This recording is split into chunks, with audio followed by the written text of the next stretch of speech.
네, 시청자 여러분 안녕하십니까? 뉴스나우 시작합니다. 먼저 조금 전에 들어온 속보부터 전해드리겠습니다. 네, 서울 삼성동 코엑스 건물에서 검은 연기가 치솟는다는 신고가 잇따라 들어왔습니다. 지금 현장 화면을 보고 계신데요. 보시는 것처럼 검은 연기가 코엑스 건물에서 상당히 많이 치솟고 있는 상황입니다. 오늘 오전 11시 6분에 이렇게 연기가 치솟는다는 신고가 들어왔고요. 소방에서는 지금 2층 음식점에서 불이 난 것으로 보고 출동해서 진화 작업을 벌이고 있는 상황입니다. 네, 코엑스 화재 소식 취재기자 연결해서 더 자세한 소식을 들어보도록 하겠습니다. 정현우 기자, 자세한 상황 설명을 좀 해주시죠. 네, 일단 앞서 보셨듯이 저희 YTN으로 시청자들이 계속해서 화면 보내오고 있습니다. 서울 삼성동 코엑스 건물 위쪽에 시꺼먼 연기가 치솟고 있는 모습을 저희가 확인할 수 있습니다. 일대의 연기가 아주 자욱한 모습이고 바로 옆에 강남 영동대로 아래까지도 연기가 내려가고 있습니다. 차량에서 보는 화면도 저희가 확인을 했었는데 차량 앞까지도 연기가 뿌옇게 보여서 운전이 어려운 듯한 모습도 볼 수가 있었습니다. 놀란 사람들이 소리를 지르는 듯한 영상들도 저희 YTN으로 들어오고 있는데요. 조금 전 저희 YTN으로 들어온 영상 하나를 확인을 했는데 이 코엑스 안쪽에 있는 건물에서 직장인들이 대거 대피하는 듯한 모습도 확인할 수가 있었습니다. 이렇게 코엑스에서 화재가 들어온 시간은 오늘 오전 11시 6분쯤입니다. 소방이 현장에 출동해서 진화에 나선 상황인데 인명피해를 확인하고 있습니다. 커다란 인명피해는 없어 보인다는 게 일단 소방당국의 설명인데 연기를 흡입한 시민이 일부 있는 것으로 보인다고 말했습니다. 일단 코엑스 건물 2층에 있는 식당에서 불이 난 것으로 보인다는 게 소방 측 설명인데요. 경찰도 현장에 나가서 안전 통제를 하고 있습니다. 하지만 이 코엑스 건물 입주한 회사들도 많고 점심시간에 상가를 이용하는 사람들도 많은 곳입니다. 아까 설명드렸다시피 대피 인원들이 에스컬레이터를 타고서 아래쪽으로 계속해서 급하게 대피하는 모습을 볼 수가 있었습니다. 코를 손으로 막고 있는 모습도 볼 수가 있었는데 일단 내부 쪽에 연기가 있는지도 확인을 해봐야 될 것 같습니다. 일단 강남소방서에서 대피 인원이 많을 것으로 보여서 규모가 어느 정도 되는지 확인하는 데도 시간이 오래 걸릴 것 같다고 말했습니다. 화재 진화는 아직 진행 중입니다. 추가 상황은 다시 확인되는 대로 전해드리겠습니다. 네, 정현우 기자. 네, 지금 연기가 치솟고 있는 화면을 계속 보여드리고 있는데 지금 이 상황이 현장 실시간 상황입니까? 아니면 지금은 연기가 좀 잦아들었습니까? 네, 일단 지금은 다소 연기가 잦아들고 있는 추세로 보입니다. 소방 쪽에서 지금 진화 작업을 벌이고 있고 아직 초진이나 완진이 다 잡힌 상황은 아닌데 지금 보시는 화면은 조금 전 화면이긴 하지만 지금도 연기는 치솟고 있을 것으로 보입니다. 조금 전에 저희가 설명드렸듯이 YTN으로 이 내부 영상들도 들어오고 있는데요. 대피 인원들이 계속해서 빠져나가고 있는 모습을 확인할 수가 있었습니다. 일단 외부 쪽 연기가 줄어들었을 수는 있겠지만 내부 쪽에도 연기가 있는지 확인이 좀 필요할 것 같습니다. 다만 내부 영상을 저희가 확인을 해보면은 코를 손으로 막고서 계속해서 대피하는 모습도 있어서 일단 인명피해가 어느 정도 되는지 역시 계속해서 확인할 필요가 있어 보입니다. 네, 일단 코엑스가 규모가 상당한 건물이기 때문에 이 화재가 정확히 어디서 발생을 했는지부터 좀 알아봐야 될 것 같은데 지금 대략적인 위치는 파악이 된 건가요? 여럿 있는데 일단 그쪽에 있는 둥근색 건물에서 화재가 난 것으로 저희가 확인이 되고 있습니다. 그 둥근 건물 위쪽 천장에서 화재의 연기가 계속해서 치솟는 모습을 확인할 수가 있었는데요. 저희가 소방을 확인해 본 결과 코엑스 건물 2층에 있는 식당에서 화재가 난 것으로 보인다고 설명했습니다. 일단 지금은 진화 작업을 계속해서 이어가고 있어서 정확히 어느 음식점에서 어떤 활동을 하다가 화재가 난 것인지 확인되는 단계는 아닙니다. 다만 진화를 마치는 대로 소방은 대피 인원들을 확인한 이후 계속해서 현장에서 소방 활동을 이어가면서 어떤 것이 화재 원인이 됐는지도 계속해서 살펴볼 것으로 보입니다. 예. 아무래도 코엑스 건물도 크다 보고 유동인구가 또 많다 보니까 지금 저희가 제보 사진도 이제 보여드리고 있는데 많은 인파가 지금 운집해 있는 그런 모습도 보이고요. 제가 조금 전에 CCTV 화면을 확인해 봤을 때도 코엑스 앞쪽에 굉장히 많은 인원이 운집해 있는 것도 볼 수 있었는데 대피 상황은 어느 정도 좀 파악이 됐을까요?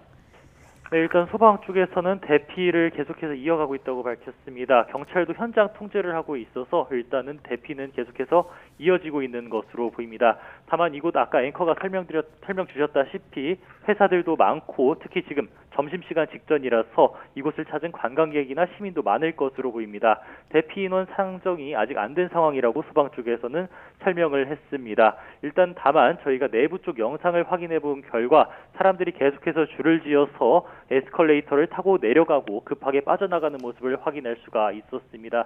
이곳 내부에 있는 사람들 상당히 많을 것으로 보여서 일단 대피 지금도 계속해서 진행되고 있을 것으로 보입니다. 네. 줄을 서서 안쪽에서 이렇게 기다리는 모습도 볼 수가 있는데 일단 모두 빨리 대피하는 게 우선이 될 것으로 보입니다. 네, 지금 화면으로 보시는 것처럼 지금 에스컬레이터를 타고 대피 인원이 쏟아져 나오고 있는 그런 장면을 보고 계십니다. 지금 코엑스 건물 앞쪽까지 대로변까지 많은 인원이 운집해 있을 정도로 코엑스에 워낙 유동인구가 많기 때문에 상당히 많은 인원이 오늘 오전에 화재로 인해서 대피를 한 모습이고요. 지금 정확한 인명피해 여부는 확인이 되지 않고 있는 상황입니다. 오늘 오전 11시 10분쯤 2층 음식점에서 불이 난 것으로 보고 소방이 지금 진화에 나선 상황인데요. 일단 연기는 조금 잦아들었다고 했는데 지금 진화 작업 상황은 어떻게 돌아가고 있는 겁니까? 네, 일단 앞서 설명드렸다시피 지금 아까 보시는 그 검은 연기가 계속해서 치솟는 화면은 조금 전 화면입니다. 일단 소방에서 계속해서 진화 작업을 벌이고 있습니다. 불이 일단은 잦아든 것으로 보인다고 설명을 하고 있는데 초진이나 완진, 그러니까 불이 어느 정도 확산이 멈췄다는 그런 초진을 아직 잡은 상황은 아닙니다. 다만 일단 계속해서 화재 진화 작업을 이어가고 있고 대피를 계속해서 이어지게끔 하고 있는 상황으로 보입니다. 일단 연기 흡입한 인원이 꽤나 있는 것으로 보이는데 소방은 일단 대피가 우선인 만큼 대피 작업까지 마친 이후 그리고 진화 작업까지 마친 이후에 대피 인원까지 산정할 것으로 보입니다. 네, 진화 작업이나 현장 상황과 관련해서 추가 내용이 들어오는 대로 좀 전해주시죠. 네, 알겠습니다. 네, 지금까지 정현우 기자였습니다. 네, 코엑스 화재 관련해서 지금 진화 작업이 현장에서 이루어지고 있는데요. 추가 내용이 더 들어오면 다시 속보로 전해드리도록 하겠습니다. 네, 다음 소식입니다. 검찰이 지난해 무혐의 처분한 김건희 여사의 도이치모터스 주가 조작 의혹에 대해서 재기 수사를 결정했습니다. 서울고검은 약 반년에 걸친 검토 끝에 명품 가방 사건은 재수사가 필요 없다며 항고를 기각했습니다. 취재기자 연결해서 내용 들어보겠습니다. 신지원 기자 전해주시죠.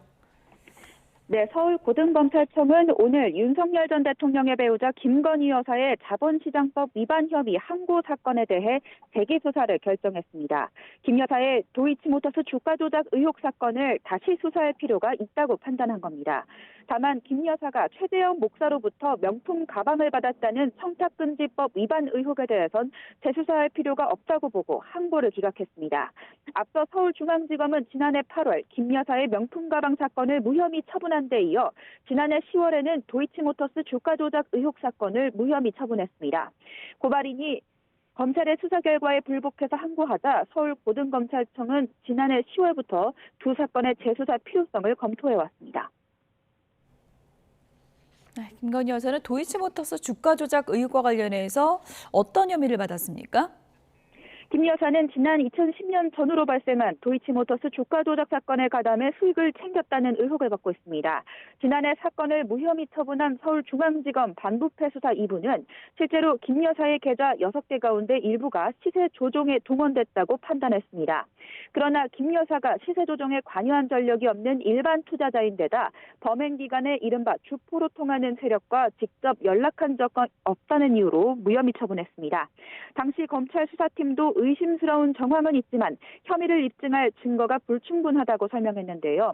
수사 기간만 4년이 넘고 수사팀 구성도 수차례 바뀌면서 윤석열 전 대통령이 당선된 2022년 이후부터는 사실상 검찰 수사가 흐지부지 됐다는 비판이 나오기도 했습니다. 이 사건을 무혐의 처분했다는 이유로 탄핵 소추됐던 조상원 4차장 검사와 최대훈 반부패 2부장은 지난달 탄핵 기각으로 직무에 복귀했는데요. 헌법재판소는 검사 탄핵을 기각하면서 증거 수집을 위해 적절히 수사했는지 다소 의문이 있다고 지적하기도 했습니다. 김 여사 측은 그동안 번호수 도이치모터스 회장과 친분이 있어 투자를 맡겼을 뿐 주가 조작 사실 자체를 몰랐다고 부인해왔습니다. 서울중앙지검에서 김 여사의 공천 개입 의혹을 두고 소환조사 초읽기에 들어간 가운데 도이치모터스 주가 조작 의혹에 대한 재수사도 조만간 본격화할 전망입니다. 지금까지 YTN 신지원입니다. 이상직 전 의원을 중소벤처기업진흥공단 이사장으로 임명하라고 지시한 혐의를 받고 있는 조현옥 전 청와대 인사수석의 재판이 오늘 열립니다. 검찰은 문재인 전 대통령을 기소하면서 조 전 수석 사건과 병합을 신청했는데요. 취재기자 연결해서 들어보겠습니다.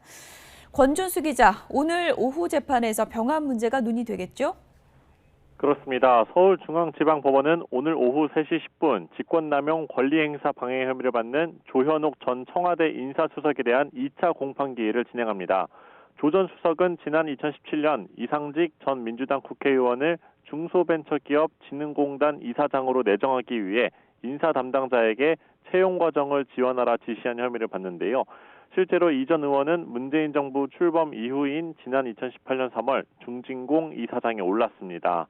검찰은 조 전 수석 사건과 어제 기소된 문재인 전 대통령 뇌물 혐의 사건의 관련성이 크다고 보고 병합을 요청할 계획인데요.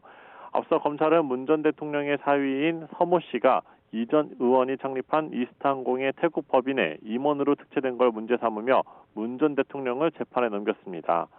검찰은 서 씨와 문달 씨 부부가 주거비 명목 6,500만 원, 급여 1억 5천만 원 등 경제적 혜택을 받은 건 문 전 대통령의 부정권한 행사로 가늠했다고 보고 있는데요. 또 조 전 수석이 이 과정에 개입한 만큼 연관성이 있다고 판단하는 것으로 해석됩니다.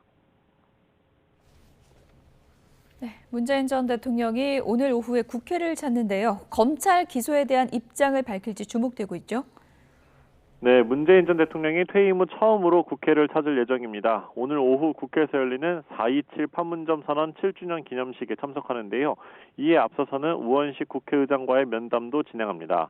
문 전 대통령이 공식 일정으로 서울을 찾는 건 2년 만입니다. 어제 검찰이 뇌물수수 혐의로 기소한 직후 이뤄지는 첫 공개 행보기도 한데요.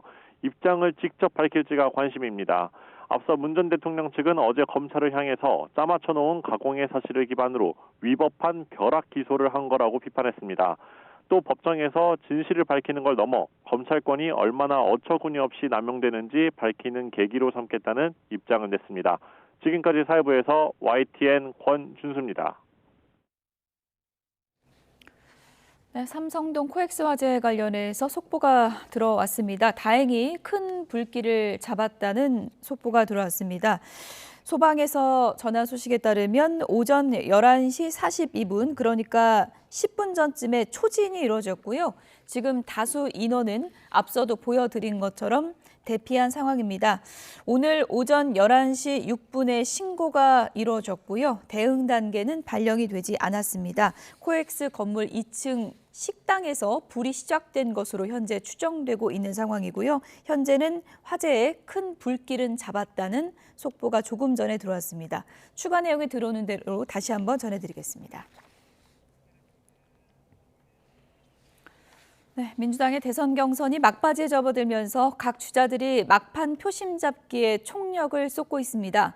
국민의힘은 후보들 모두 한덕수 대행과의 단일화에 긍정적인 입장을 밝히면서 출마 여부가 경선 레이스의 최대 변수로 떠올랐습니다. 국회 취재기자 연결돼 있습니다. 황보혜경 기자. 네, 국회입니다. 이번 주면 민주당의 경선 일정은 마무리가 되는데요. 오늘 주자들 일정은 어떤 겁니까? 네, 우선 민주당 이재명 대선 경선 후보는 내일 호남권 합동연설회를 앞두고 오늘도 호남에 머무르며 표심 잡기에 나섭니다. 오전엔 전남 농업기술원을 방문해 농업과학기술진흥 간담회를 진행했습니다. 이에 맞춰 이 후보는 자신의 SNS에 K-농업강국을 만들겠다며 스마트 농업 확산과 양곡관리법 개정 등을 공약했습니다. 순회 경선지 가운데 유일하게 호남에서 2박 3일 동안 일정을 소화하는 건데 권리당원의 33%가 몰린 호남에서 압도적 승리가 필수라고 보고 득표율과 함께 투표율을 높이는 데 주력하고 있습니다. 이 후보는 또 서울과 경기, 인천을 국제 경제와 또 문화의 중심지로 만들겠다는 수도권 K-이니셔티브 공약도 제시했습니다. 김경수, 김동연 두 후보는 오후 국회에서 열리는 4.27 판문점 선언 7주년 기념식에 참석합니다. 김동연 후보는 오늘 검찰개혁을 비롯해 외교안보 정책 공약을 잇따라 발표할 계획입니다. 민주당 새 경선 후보들은 오늘 밤 TV토론회에서도 맞붙을 예정입니다. 본선 후보를 결정할 수도권 합동연설회를 이틀 앞두고 열리는 마지막 토론회라 이목이 집중되고 있습니다. 네, 국민의힘 경선 후보들 오늘 안철수 후보까지 일제히 한덕수 단일화의 찬성으로 돌아서고 있는데요. 그 배경이 뭘까요? 네, 한덕수 대행이 여전히 출마 여부에 명확한 입장을 밝히지 않은 가운데 국민의힘 경선 후보 4명 모두 한 대행 출마 시 단일화 의사를 밝혔습니다. 일찌감치 단일화 뜻을 내놨던 김문수 후보에 이어 홍준표, 한동훈, 안철수 후보까지 이른바 한 대행을 포함한 빅텐트론의 동의의 뜻을 나타낸 겁니다. 오는 29일 국민의힘 3차 경선에서 최종 후보 2명이 추려지는 만큼 국민의힘 지지층의 표를 결집하려는 의도로 풀이됩니다. 구체적으로 결선 후보 2명은 당원 투표 50%와 여론조사 50%로 결정되는데 한대행과의 단일화를 원하는 일부 당원과 지지층의 표심을 고려했다는 분석입니다. 당 내부에선 한대행의 출마 가능성을 높게 전망하는 기류가 강해지고 있습니다. 다만 홍준표 캠프 관계자는 YTN과의 통화에서 자칫 한덕수 대행의 모든 이목이 쏠려 경선이 무의미해지는 한덕수 블랙홀에 빠질 수 있다고 우려했습니다. 당 핵심 관계자는 경선 주자들이 지지층 표심을 노리고 한덕수 단일화를 언급하는 거라면 진정성이 없는 거라고 지적하기도 했습니다. 오늘 국민의힘 경선 후보자 1대1 맞수 토론에선 서로를 토론 상대로 지목한 한동훈, 홍준표 후보가 3시간 동안 설전해버릴 예정입니다. 안철수 후보는 개혁신당 이준석 대선 후보와 인공지능 기술 패권의 주제로 대담을 엽니다. 네, 어제 검찰에서 문재인 전 대통령 기소한 것을 둘러싸고 각 당에서 상반된 반응을 내놨죠. 네, 우선 민주당 박찬대 당대표 직무대행은 아침 회의에서 검찰이 대선을 불과 40일 앞두고 노골적인 정치 수사에 나섰다고 지적했습니다. 전 정권 표적 수사이자 민주당의 망신을 주려는 목적이라며 검찰개혁 의지를 거듭 강조했습니다. 직접 들어보시죠. 김건희와 윤석열 그리고 심우점 검찰총장의 흠 앞에서는 마냥 먼 산만 바라보다가 민주당에는 없는 제도 만들겠다는 속내를 감추지도 않습니다. 국민의힘 권성동 원내대표는 아침 회의에서 민주당이 검찰 수사를 무력화해 자신들의 범죄를 덮으려 한다고 맞섰습니다. 직접 들어보시겠습니다. 민주당이 권력을 장악하려는 이유는 자신들의 범죄를 영원한 미제 사건으로 만들어보려는 것입니다. 문재인 정부는 통계 조작으로 국민을 속이고 매간매직으로 자식을 캥거루처럼 챙겼습니다. 이에 맞서 단호히 법치를 세우겠다며 이재명 후보 사법 리스크도 정조준했습니다. 이양수 사무총장은 대법원이 이 후보 선거법 사건을 전원 합의체에 회부하자 민주당이 불안을 감추지 못하고 있다며 대법원은 정치적 외풍에 흔들리지 말고 사법 정의를 실천해야 한다고 촉구했습니다. 오늘 오후 문재인 전 대통령이 4.27 판문점 선언 기념식에서 기념사를 발표할 예정인 가운데 검찰 기소에 대해 공식 입장을 내놓을지도 관심이 쏠립니다. 지금까지 국회에서 YTN 황보혜경입니다. 해킹 사고가 발생한 SK텔레콤이 전 고객을 대상으로 유심 무상 교체를 실시하기로 했습니다. SK텔레콤 유영상 대표이사가 직접 대국민 사과문을 발표하고 이같이 밝혔는데요. 취재기자 연결해서 자세히 알아보겠습니다. 황혜경 기자, SK텔레콤 이용자가 2,300만 명에 달하는데 이 유심 카드를 모두 무료로 교체해 주기로 했다고요? 네, 그렇습니다. 고객이 원할 경우 유심 카드를 무료로 교체해 주기로 했습니다. 조금 전 유영상 SK텔레콤 대표이사가 서울 울지로 SK텔레콤 사옥에서 열린 고객 정보보호조치 강화 설명회에서 이같이 밝혔는데요. 유 이사는 먼저 그동안 SK텔레콤을 믿고 이용해온 고객과 사회에 불편을 끼쳐 사과드린다면서 모든 이용객을 대상으로 원할 경우 유심 카드를 무료로 교체해 주겠다고 밝혔습니다. 이에 따라 오는 28일 오전 10시부터 이심을 포함한 유심 교체 서비스가 시작될 예정인데요. 전국 T월드 매장과 공항 로밍센터에서 교체가 가능합니다. 또 SK텔레콤 통신망을 사용하는 알뜰폰 이용자도 유심 무상 교체가 가능한데요. 시행 시기와 방법은 각 알뜰폰 업체에서 추후 공지할 예정입니다. 다만 일부 워치와 키즈폰 등은 대상에서 제외된다고 설명했습니다. 앞서 유심 해킹 사실이 알려진 이후 정보 유출 우려에 자비로 유심을 교체한 사람들도 많은데요. SK텔레콤은 지난 19일에서 27일 사이 자비로 유심을 교체한 고객에게도 무상 교체 서비스를 소급 적용하기로 했습니다. 이미 납부한 비용에 대해 별도로 환급하는 방식이 될 전망입니다. 앞서 SK텔레콤은 이번 해킹 사고 발생 이후 비정상 인증 시도 차단 시스템을 최고 수준으로 격상하고 유심 보호 서비스도 내놨는데요. 여기에 유심 교체까지 이루어지면 고객 정보는 보다 안전하게 보호될 것으로 SK텔레콤 측은 전망하고 있습니다. 유영상 대표는 이번 사태를 통해 다시 한번 기본에 충실하고 책임 있는 기업으로 거듭나겠다고 밝혔는데요. 아직 누가 어떤 피해를 당했는지, 전체 피해 규모는 어떤지 등이 명확하지 않은 상황이라 파장은 당분간 계속될 것으로 보입니다. 지금까지 YTN 황혜경입니다. 한 명이 숨지고 한 명이 다친 신안산선 광명구간 지하터널 붕괴 사고와 관련해서 경찰과 고용노동부가 시공사 등에 대한 압수수색에 나섰습니다. 수사 전담팀은 사고 원인을 규명하기 위한 자료를 확보할 방침인데요. 사회부 취재기자 연결해서 자세하게 알아보겠습니다.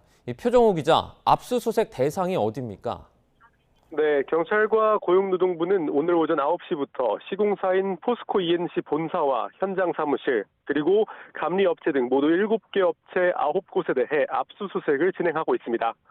경기 남부경찰청 신안산선 공사장 붕괴사고 전담팀의 수사관 60여 명과 고용노동부 성남지청 근로감독관 등 모두 90여 명이 투입됐습니다. 경찰과 노동당국은 압수수색을 통해 터널 붕괴 원인과 안전수칙 준수 여부를 살필 수 있는 자료를 확보할 방침입니다.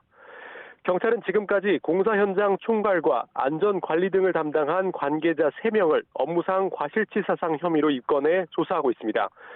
지난 11일 경기 광명시 일직동 신안산선 광명구간에서 붕괴 사고가 났습니다. 당시 굴착기 기사는 13시간 만에 구조됐지만 근로자 1명은 숨진 채 발견됐습니다. 붕괴 조짐이 있었다는 징후가 계속 확인되고 있죠.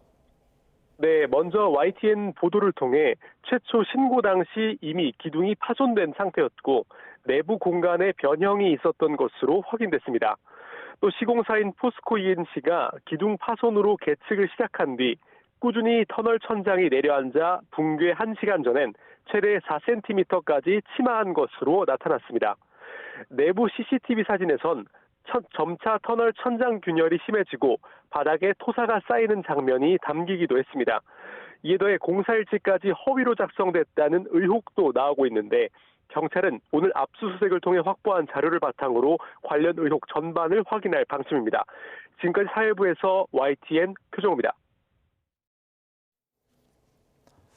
트럼프 관세 문제를 협의하기 위한 한미 2+2 통상협의에서 양국은 관세 유예가 끝나는 7월 초까지 패키지안을 만들기로 의견을 모았습니다.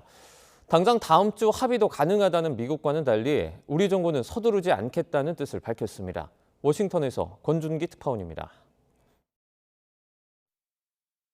이른 아침 미국 재무부에서 열린 한미 2+2 통상협의. 한국과 미국의 경제 통상대표가 70분가량 마주 앉았습니다. 두 나라는 관세 유예 조치가 끝나는 7월 8일까지 관세 철폐를 위한 패키지안을 만들기로 뜻을 모았습니다. 최상목 부총리는 방위비 문제는 다뤄지지 않았다며 앞으로 논의할 주제를 4개 분야로 압축했다고 밝혔습니다. 관세, 비관세 조치, 경제안보, 투자협력, 통화정책 등 4개 분야를 중심으로 논의해 나가는데 공감대가 형성된 것으로 평가됩니다. 미국은 한국이 최선의 안을 가져왔다며 만족감을 표시했습니다. South Koreans came early. They came with their A game, and we will see if they follow through on that. 협의 속도를 놓고는 분명한 온도차가 느껴졌습니다. 전 세계와 협상을 벌이며 속전속결을 원하는 미국과 곧 새 정부가 출범할 한국의 입장이 달랐습니다. We may be moving faster than I thought, and we will be talking technical terms as early as next week, as we reach an agreement on understanding as soon as next week. 한국의 정치 일정과 통상 관련 법령, 국회와의 협력 필요성 등 앞으로 협의에 있어 다양한 고려 사항이 있음을 설명하고 이에 대한 미측의 이해를 요청하였습니다. 대선 한 달 뒤에 관세 유예 조치가 끝나는 만큼 정부는 최대한 협상을 벌인 뒤에 최종 결정은 새 정부에 맡기는 방안을 추진하는 것으로 보입니다. 워싱턴에서 YTN 권윤기입니다. 이번 주말은 비 없이 맑은 날씨가 예상돼 모처럼 야외 활동하기 좋겠습니다. 다만 남고북저의 기압 배치에서 내륙과 해안으로 바람이 강해지겠고 특히 동쪽 지방은 건조한 돌풍이 예상돼 산불 위험이 커질 것으로 우려됩니다. 취재기자 연결해서 자세한 내용 알아보겠습니다. 정혜용 기자, 최근 날씨가 좋아서 주말 나들이 계획하는 분들 많을 것 같은데 또 바람이 문제군요. 네, 그렇습니다. 이번 주말은 지난 식목일 이후 약 4주 만에 맑은 날씨가 이어지는 주말입니다. 특히 기온도 한낮에 20도 안팎 정도로 예년 수준과 비슷해서 모처럼 봄철 야외 활동하기 좋을 것으로 보입니다. 다만 문제는 바람인데요. 다시 남고북저 형태의 기압 배치가 나타나면서 전국적으로 바람이 강해지겠습니다. 기상청은 이번 주말과 휴일 사이 내륙에는 초속 15m 이상, 산간에는 초속 20m 이상의 강한 바람이 불겠다고 예보했습니다. 오전 10시를 기해서 강원 영동과 영남 내륙, 호남 동부, 제주 산간 등 동쪽 지방을 중심으로 건조주의보가 내려졌습니다. 당분간 태백산맥 동쪽 지방은 고온 건조한 돌풍이 불면서 건조도가 높아지고 강풍으로 인한 산불 위험성도 커지겠습니다. 특히 강원 동해안과 경북 동해안에는 내일 밤부터 모레 오전 사이에 초속 25m 이상의 태풍급 돌풍이 예상됩니다. 작은 불씨가 큰 불로 번질 수 있는 만큼 산림 주변에서의 불씨 사용은 자제해 주시기 바랍니다. 또 이번 주말과 휴일 사이 전국이 대체로 맑겠지만 일교차가 10도 이상 크게 나면서 아침과 저녁에는 다소 쌀쌀해 오랜 시간 야외 활동을 할 때는 기온차에 대한 대비도 필요합니다. 지금까지 과학기상부에서 YTN 정혜윤입니다.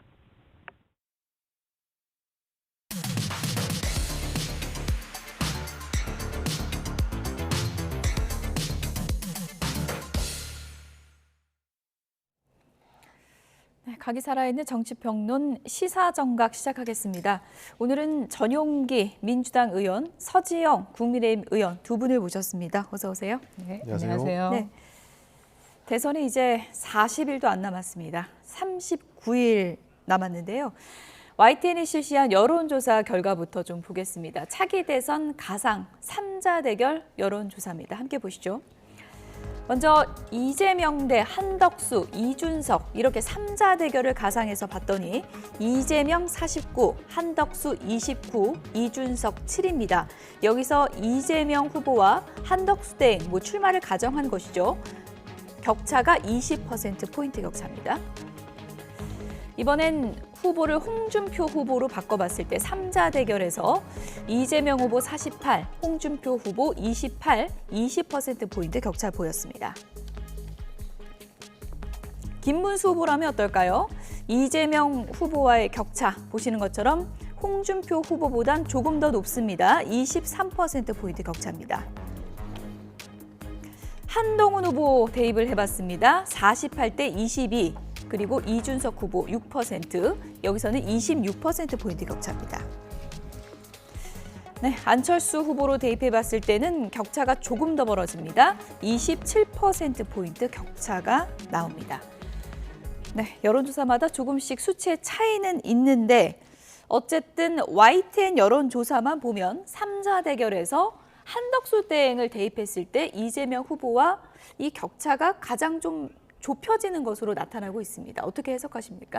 네, 우리 국민들께서 지금의 상황을 굉장히 위기라고 받아보시고 계실 겁니다. 그런 상황에서 어쨌든 그 이재명 후보와 대척점에 서야 될 후보가 누구인가를 굉장히 유심히 지켜보고 계시고요. 어쨌든 이재명 후보를 이겨야 된다. 이길 수 있는 사람을 우리 국민들이 찾고 있는 지금 그런 상황이라고 저는 보고 있습니다. 네. 이런 여론조사 계속 나오면 한덕수 대행 지금 마음 상태가 어떤지 모르겠지만 고심이 더 깊어질 수밖에 없을 것 같은데 어떻게 생각하세요? 이미 출마를 생각하고 있는 것 아니시냐라고 의심도 할 수 있을 것 같습니다. 기본적으로 본인의 거취에 대한 문제를 밝혔더라면 이미 밝혔을 텐데 아직까지 말하고 있지 않은 모습들을 보면 마지막으로 정리해야 될 부분들을 정리한 후에 그리고 국민들에 대한 의견을 조금 더 수렴해보고 이런 여론조사를 본 뒤에 나와야겠다라고 하는 그런 계산들이 기저에 깔려있기 때문이라고 보는데요. 그런 측면들을 여러 가지로 예측해봤을 때 한덕수 권한대행도 나오고 싶은 마음은 충분히 있는 것으로 저는 보고 있습니다. 네. 어쨌든 지금 가상 3자 대결 저희가 계속 보여드리고 있지만 국민의힘은 지금 경선이 한창이긴 한데 고민이 좀 있을 것 같습니다. 어떤 후보를 대입해봐도 20%포인트 넘게 지금 격차가 나거든요. 그건 어떻게 풀 수 있다고 보세요? 저는 이게 우리가 경선이 진행 중이기 때문에 이런 데이터가 나온다고 생각해요. 왜냐하면 우리 지금 후보자가 4분이지 않습니까? 모두 지지자들이 자기 후보가 되기를 바라요. 그러면 자기 후보 말고는 다른 사람들은 다 반대하겠죠. 마음을 안 주는군요. 그렇죠. 다른 후보한테는. 아무래도 지금 경쟁 중이었기 때문에. 그래서 지금 제가 그 우리 당 여론조사가 나오는 것에 대해서는 사실은 그렇게 최종적인 결과와는 조금 거리가 있을 것 같다라고 보고 있거든요. 예를 들어서 홍준표 후보님을 지지하시는 분들은 우리 다른 후보들한테 지지한다고 발언 안 하실 거거든요. 그래서 아마 지금은 이런 데이터들이 나오지만 우리 당이 최종 후보를 선출하고 나면 그때 이제 완전히 1대1 구도가 됐을 때는 지금 보수층들을 비롯해서 중도층까지, 중도 보수층까지 그런 마음들이 하나로 결집하는 현상들이 일어날 것이다라고 저희는 전망하고 있습니다. 저희도 그렇습니다. 기본적으로 최종 후보가 결정이 되고 난 이후에 여론조사를 볼 필요가 있을 것 같은데요. 아직까지는 양당에서 공이 자신의 후보들을 명확하게 뽑고 있지 못하기 때문에 여러 변수가 존재할 것 같습니다. 국민의 후보가 저거보단 오를 것 같다. 민주당에서도 그렇게 본다는 실제로 최종 득표율은 오를 수 있는 것이 기본적으로 있었던 내용들이었죠. 그렇기 때문에 최종 후보가 선택이 되고 나면은 아무래도 충분히 이 득표율과 연관성이 있는 그런 여론조사가 나오지 않을까라고 보고 있는 겁니다. 다만 한 가지 점쳐야 될 부분들이 결국에는 이 파면 전국을 어떻게 헤쳐나갈 것인가. 이 최종 후보가 됐을 때 윤석열 대통령과의 그 대척점을 어떻게 세울 것인가에 대한 그런 내용들이 다 나오고 나면 최종 득표율과의 차이를 다시 한번 점칠 수 있는 그런 상황인 것 같습니다. 민주당 입장에서는 여론조사 결과가 좀 고무적일 수 있는 게 어떤 후보를 대입해봐도 이재명 후보가 50%에 근접했거든요. 뭐 지지층이 완전히 좀 결집해 있다 이런 양상으로 봐도 될까요? 충분히 가능합니다. 민주당을 지지하고 민주주의에 있는 여러 가지 상황들을 봤을 때 기본적으로 지금 이재명 후보의 이 득표율이 높은 것들은 결국에는 윤석열 정부에 대한 심판이 필요하다라고 판단한 분들이 굉장히 많기 때문이라고 생각을 하는데요.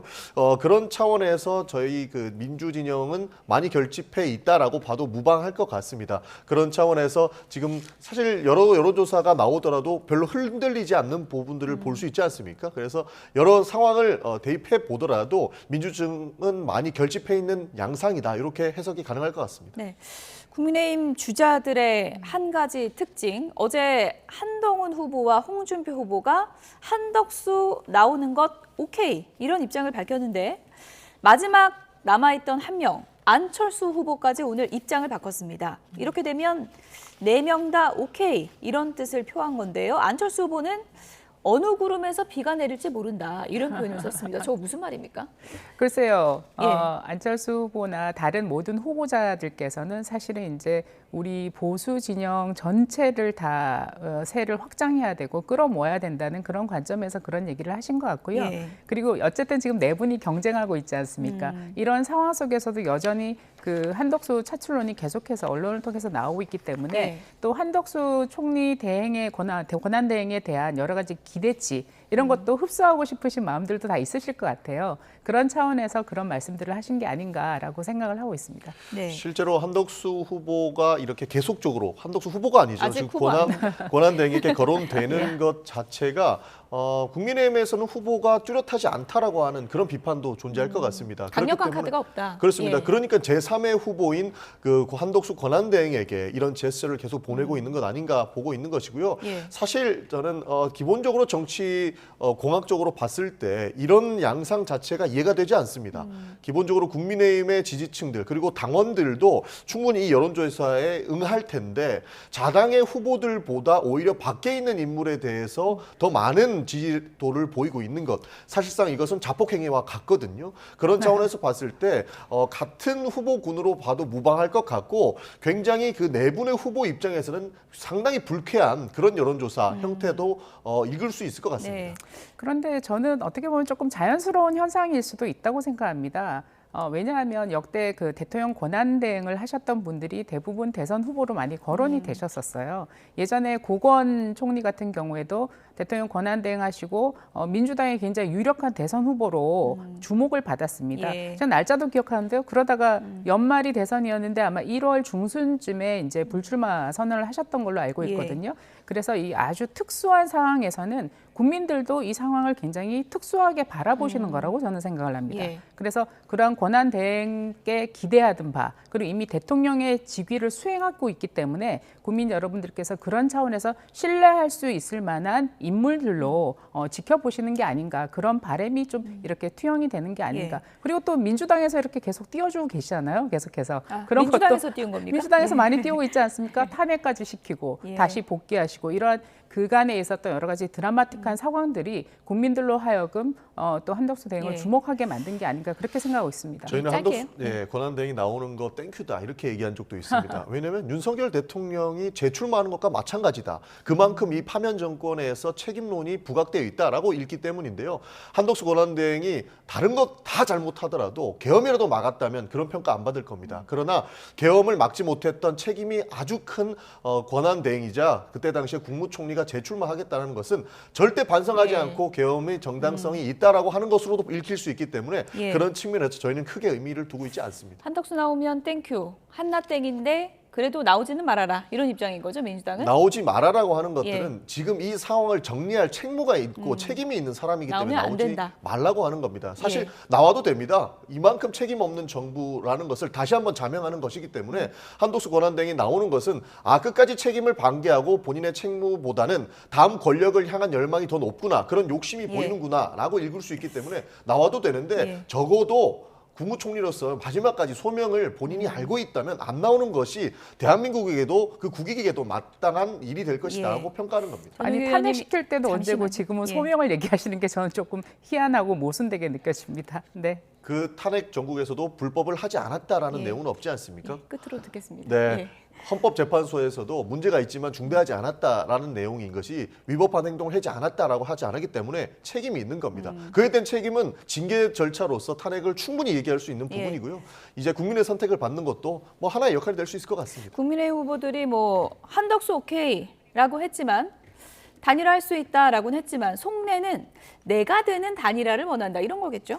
당연히 후보자들은 그렇게 생각하실 거라고 생각합니다. 자기가 승리한다고 믿고 있고 확신하고 계시기 때문에 어차피 내가 한덕수를 이길 수 있다.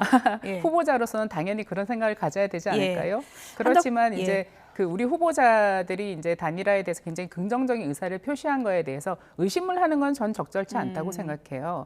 왜냐하면 우리 후보자는 대선 주자들입니다. 일국의 대선 주자급 되시는 분들이 허언을 하실 리도 없고 또 그런 입장을 밝히신 게 오히려 굉장히 포용적인 태도를 보이신 거라고 생각하기 때문에 저는 굉장히 긍정적인 모습이라고 생각을 합니다. 네, 한덕수 대행이 어제는 국회에서 시정연설을 했는데요. 이례적인 장면도 연출이 됐습니다. 어떤 장면인지 보시죠.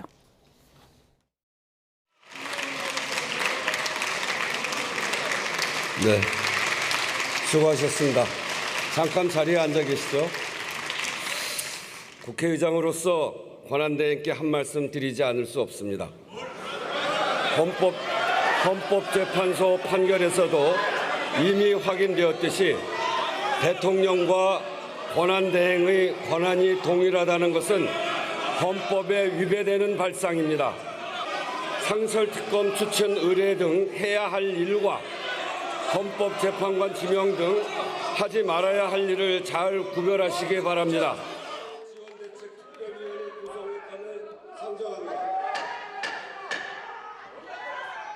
산불 지원대책 특별위원회 구성에 관한 영남권에서 발행한 대통령 출마 계획 있으십니까? 입장 분명히 밝히지 않는 이유 있으십니까?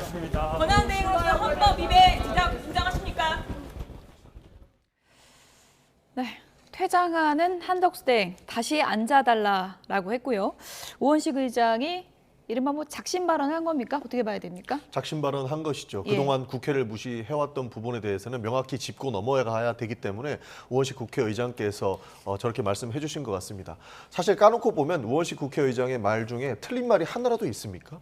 기본적으로 한덕수 권한대행이 해야 될 일과 하지 말아야 될 일들을 구분하지 못하고 있다는 말씀을 다시 한번 드리고 싶은 이유가 대통령 몫의 헌법재판관과 대법관을 지명하는 부분도 헌법재판소에서 멈추게 했죠. 그리고 상설특검을 임명해야 됨에도 불구하고 그 헌법과 법률이 정한 그 질서가 있음에도 불구하고 그것을 하고 있지 않은 부분, 그리고 대정부 주리에 출석을 해서 대답해야 될 의무가 있음에도 참석하지 않은 점, 하나하나를 다 떼놓고 보더라도 한덕수 권한대행은 실제로 하고 싶은 일만 하고 있는 것이고 국회에 출석해서 국민의 대답에 의행해야 할 그 의무 자체는 사실상 부정하고 있는 모습이기 때문에 이 부분을 다시 한번 국회에서 바로잡지 않으면 권력이 자기 마음대로 행사되는 부분들을 방기하는 것과 같다고 느끼는 겁니다. 그래서 우원식 국회의장께서는 작심하고 한덕수 권한대행이 이런 식으로 행동해서는 안 된다라고 하는 것들을 짚어주신 거다, 이렇게 봐주시면 좋을 것 같습니다. 국민의힘 의원들 항의하는 목소리도 많이 들렸어요. 네네.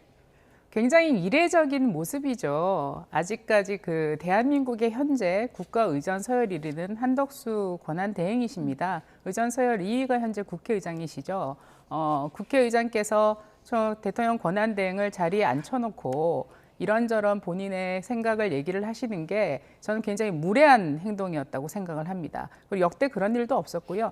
보통 그 시정연설을 하시고 나면 중앙으로 걸어 나가시면서 여야의 의원들과 인사를 하시고 보통 퇴장을 하십니다. 그런데 자리에 앉혀놨죠. 앉혀놓고 본인의 정치적 의견을 얘기를 하셨어요. 저는 굉장히 적절하지 못했던 장면으로 보이고요. 저는 오히려 그 전날 이런 얘기가 있었습니다. 한덕수 대행께서 오셔가지고 시정연설할 때 민주당은 뭐 침묵 시위를 하겠다 이런 얘기들이 기사로 좀 나왔었어요. 예. 그러니까 민주당은 애써 한덕수 대행을 띄우지 않기 위해서 굉장히 그래도 비교적 조용하게 시정연설에 참여를 하시고 경청을 하셨는데 오히려 좀 우원식 의장님께서 굉장히 한덕수 대행을 확실하게 띄워주신 것 같아요. 어떻게 보면 또 한덕수 차출론의 불쏘시개 역할을 하신 게 아닌가 우원식 의장께서 그런 생각이 들고요.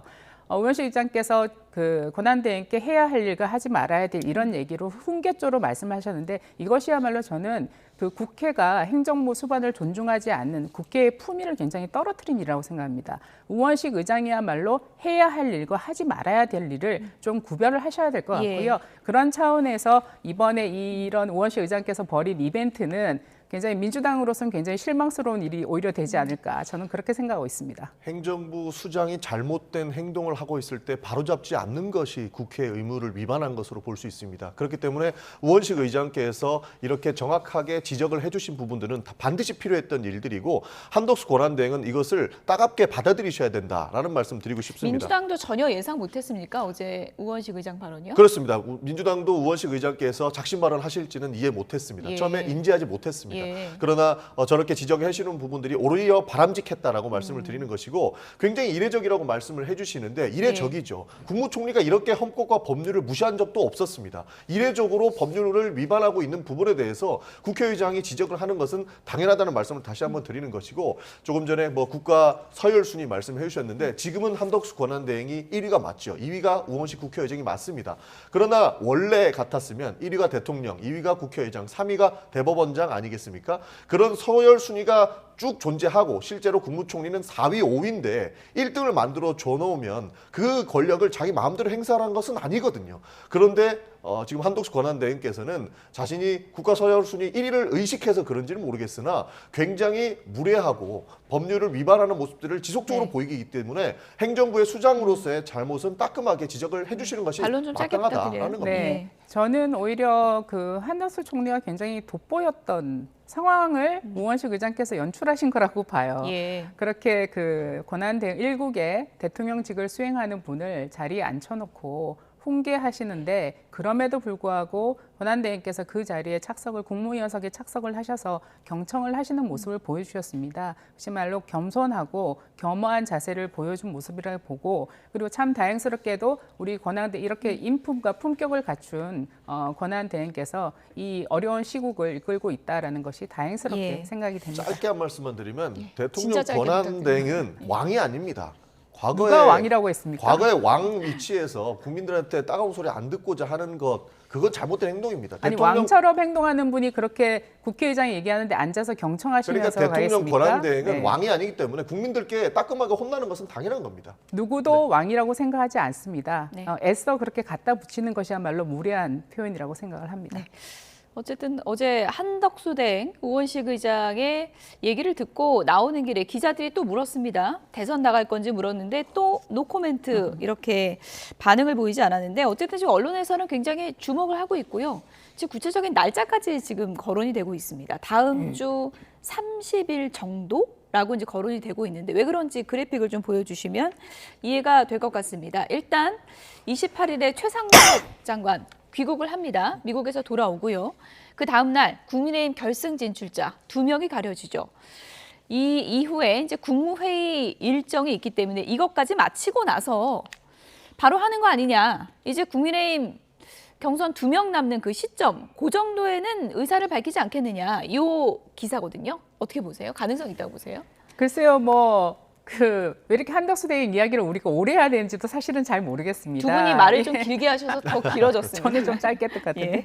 그래서 굉장히 국민적 관심이 있는 건 예. 사실인 것 같습니다. 그래서 여러 가지 날짜를 이렇게 쭉 그 YTN에서 보여주셨는데 저는 저런 날짜가 있는지 잘 몰랐었고요. 예. 그다음에 이제 여러 가지 설들과 뇌피셜들이 굉장히 범람하고 있는 것 같아요. 그것이야말로 국민들의 관심 또 정치인들의 관심을 저는 보여주는 거라고 생각하고요. 만약에 어떤 결단을 내리신다면 공직자 사퇴 시한이 아마 5월 초인 걸로 알고 있습니다. 결단을 내리신다면 그때까지는 결정을 내리시겠죠. 저희가 저희 당 전당대회가 지금 더 급하기 때문에 예. 저희가 거기까지 생각할 여력은 없습니다. 네. 국민의힘 경선 얘기로 그렇게 해서 바로 들어가 보도록 하겠습니다. 이제 맞수 토론이 어제와 오늘 이틀에 걸쳐서 펼쳐지는데 어제 있었던 맞수 토론 주요 장면부터 보여드리겠습니다.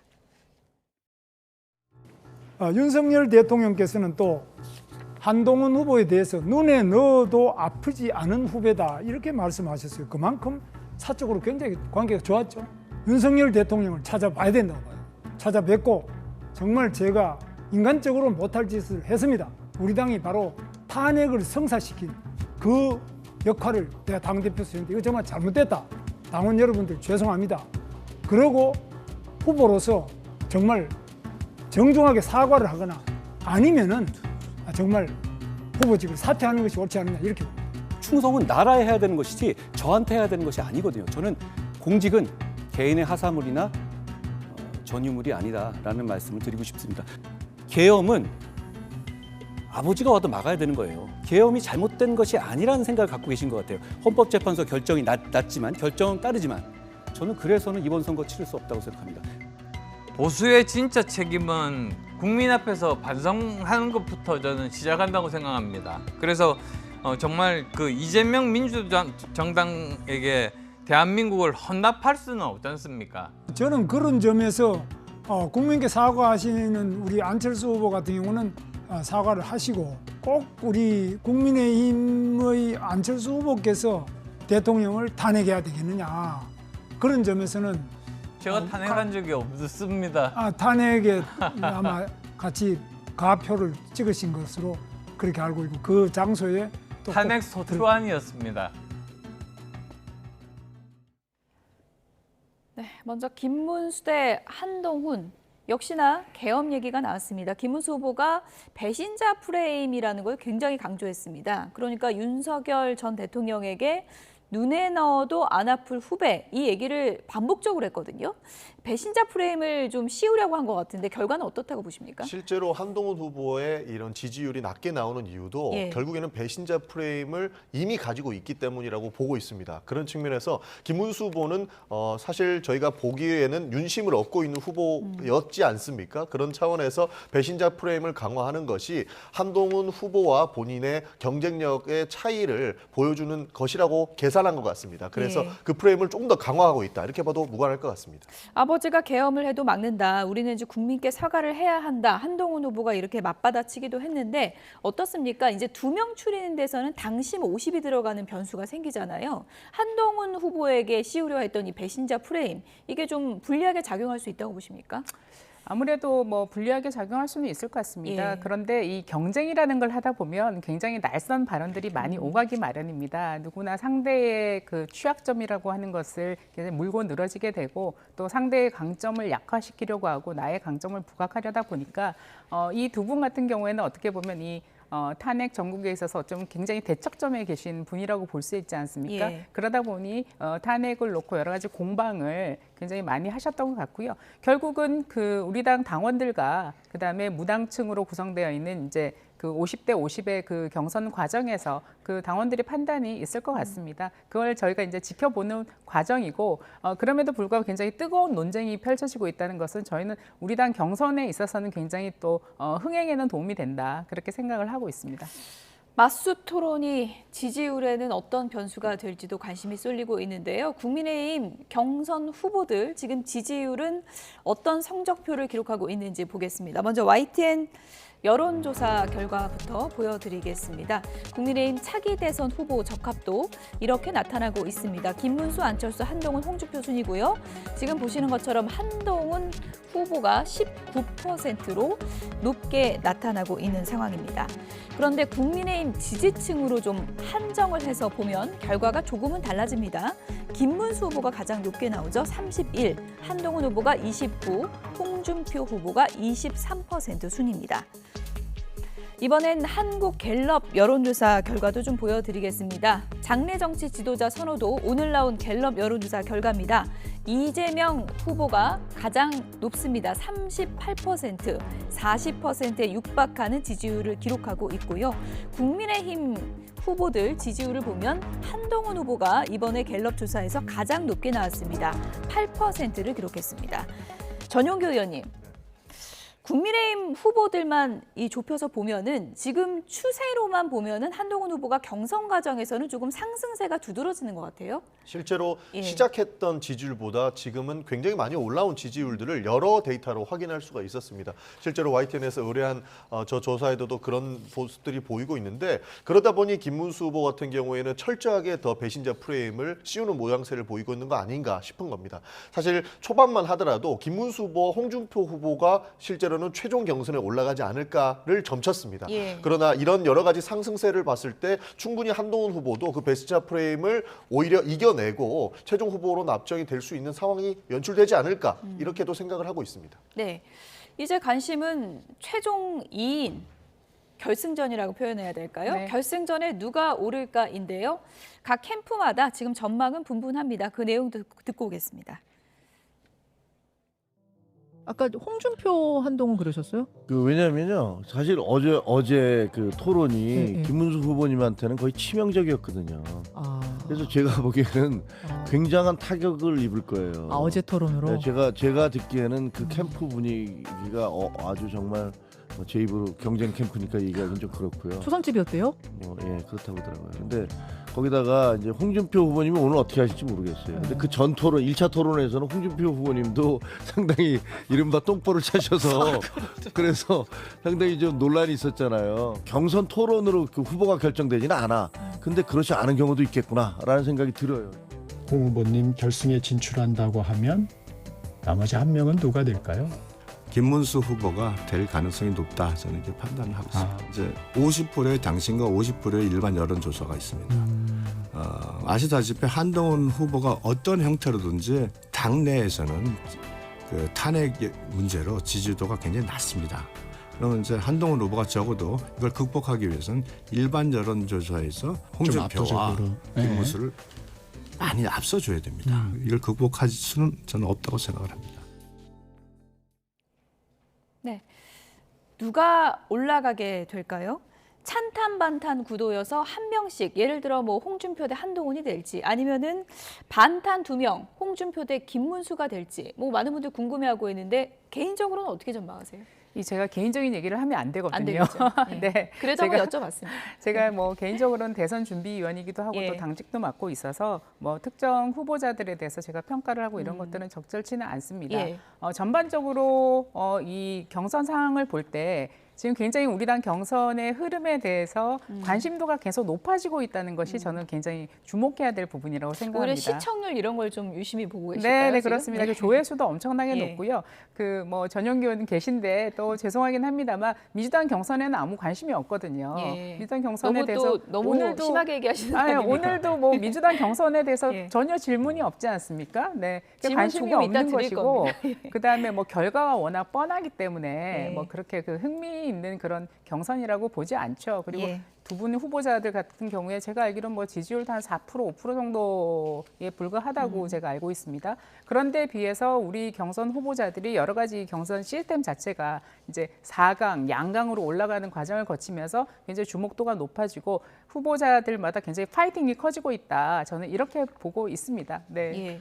오늘은 마수 토론이 이제 홍준표 대 한동훈 그야말로 뭐 끝장 토론이라고도 불립니다. 3시간 토론을 통해서 우열을 가리게 될 텐데 전용기 의원님 뭐 네. 다른 당 얘기긴 하지만 어쨌든 홍준표 대 한동훈 뭐 입담이 좀 대단한 두 분이 오늘 마수 토론을 하게 되는 거잖아요. 전략을 좀 어떻게 갖고 나올 것 같으세요? 사실상의 구도 싸움으로 가지 않을까 싶습니다. 예. 구도가 명확하게 나와 있습니다. 김문수, 홍준표 후보는 반탄이고요. 그다음에 안철수, 그다음에 우리 누구죠? 갑자기 우리 한동훈 후보, 예. 한동훈 후보는 찬탄이지 않습니까? 그래서 인물로는 어떻게 보면은 구분하기가 참 어려운데 결국에는 구도 싸움으로 갔을 때는 명확한 구도가 한동훈과 우리 그 홍준표 후보가 나오기 때문에 아마 구도 싸움으로서는 충분히 재미있는 그런 토론회가 될 수 있을 거라고 보고 있습니다. 실제로 정치공학적으로도 경선이 흥행되기 위해서는 구도가 같은 사람이 나오는 것보다 구도가 명확하게 나뉜 사람들이 나중에 결선에서 붙는 것이 훨씬 더 흥미 유발 측면에서도 이롭다고 보거든요. 그 연장선이 아니고 그 초기 대응을 오늘 아마 볼 수 있지 않을까 기대가 되는 겁니다. 그리고 아까 대변인께서 말씀을 해주셨는데 사실 뭐 국민의힘 경선 재밌습니다. 실제로 저도 재밌게 보고 있는데요. 개그맨을 뽑는 건 아니지 않습니까? 국민의힘 경선에서 개그 콘서트가 망한 이유를 다시 한번 확인하고 있는데 예. 대한민국 지도자 뽑는데 좀 장난스럽게는 안 했으면 좋겠습니다. 예. 뭐 개그맨을 뽑는 건 아니다. 그래도 뭐 이제 관심을 받으면 좋은 거니까 오늘 끝장 토론 어떤 걸 좀 관전 포인트로 보면 되겠습니까? 그 아까 뭐 전용기 의원께서도 얘기하셨지만 이게 탄핵 공방이라는 거는 피할 수는 없을 것 같습니다. 그 각자의 생각이 너무나 극명하신 부분들이 있기 때문에 예. 그런 얘기들이 분명히 나올 것이고 또 언론은 그 점을 조명하는 것 같습니다. 그래서 저는 그런 생각도 했어요. 하도 찬탄 반탄 이런 얘기 많이 해서 좀 반찬 타령 그만했으면 좋겠다. 이런 생각도 저희가 예. 우스갯소리로 저희가 나누기도 했었는데요. 예. 피해갈 수 없는 부분이기는 합니다. 그렇지만 이제는 이제 1대1 마수 토론이기 때문에 예. 굉장히 후보자들이 갖고 있는 정책적인 비전을 좀 제시하실 것 같아요. 그리고 특히 뭐 홍준표 후보 같은 경우에는 외교 안보 분야에 있어서의 본인 또 뚜렷한 생각들이 있고 그 한미 관계에 있어서라든지 그다음에 뭐 여러 가지 전술핵이라든지 이런 본인의 이슈가 있으시기 때문에 이슈 파이팅을 좀 하실 거라고 예. 보고요. 한동훈 후보께서도 이제 젊음과 또 패기 이런 것들을 좀 보여주시면서 중도층을 비롯한 또 우리 당원들한테 굉장히 소구력 있는 제안들을 하시지 않으실까 저는 그렇게 생각하고 있습니다. 3시간 맞수 토론이기 때문에 보다 좀 깊이 있는 그런 논쟁이 네. 가능하지 않을까 그렇게 그런 예측하고 생각이 있습니다. 드는데요. 이 얘기도 좀 해봐야 될 것 같습니다. 지금 대선이 40일도 안 남은 그런 시점인데 이제 검찰이 문재인 전 대통령을 기소했습니다. 민주당이 크게 반발하고 있는 상황인데 좀 시점이 공교롭다는 또 해석도 있습니다. 정치적 기소라는 평가가 굉장히 많습니다. 실제로 민주당 내부에서도 큰 반발이 있고요.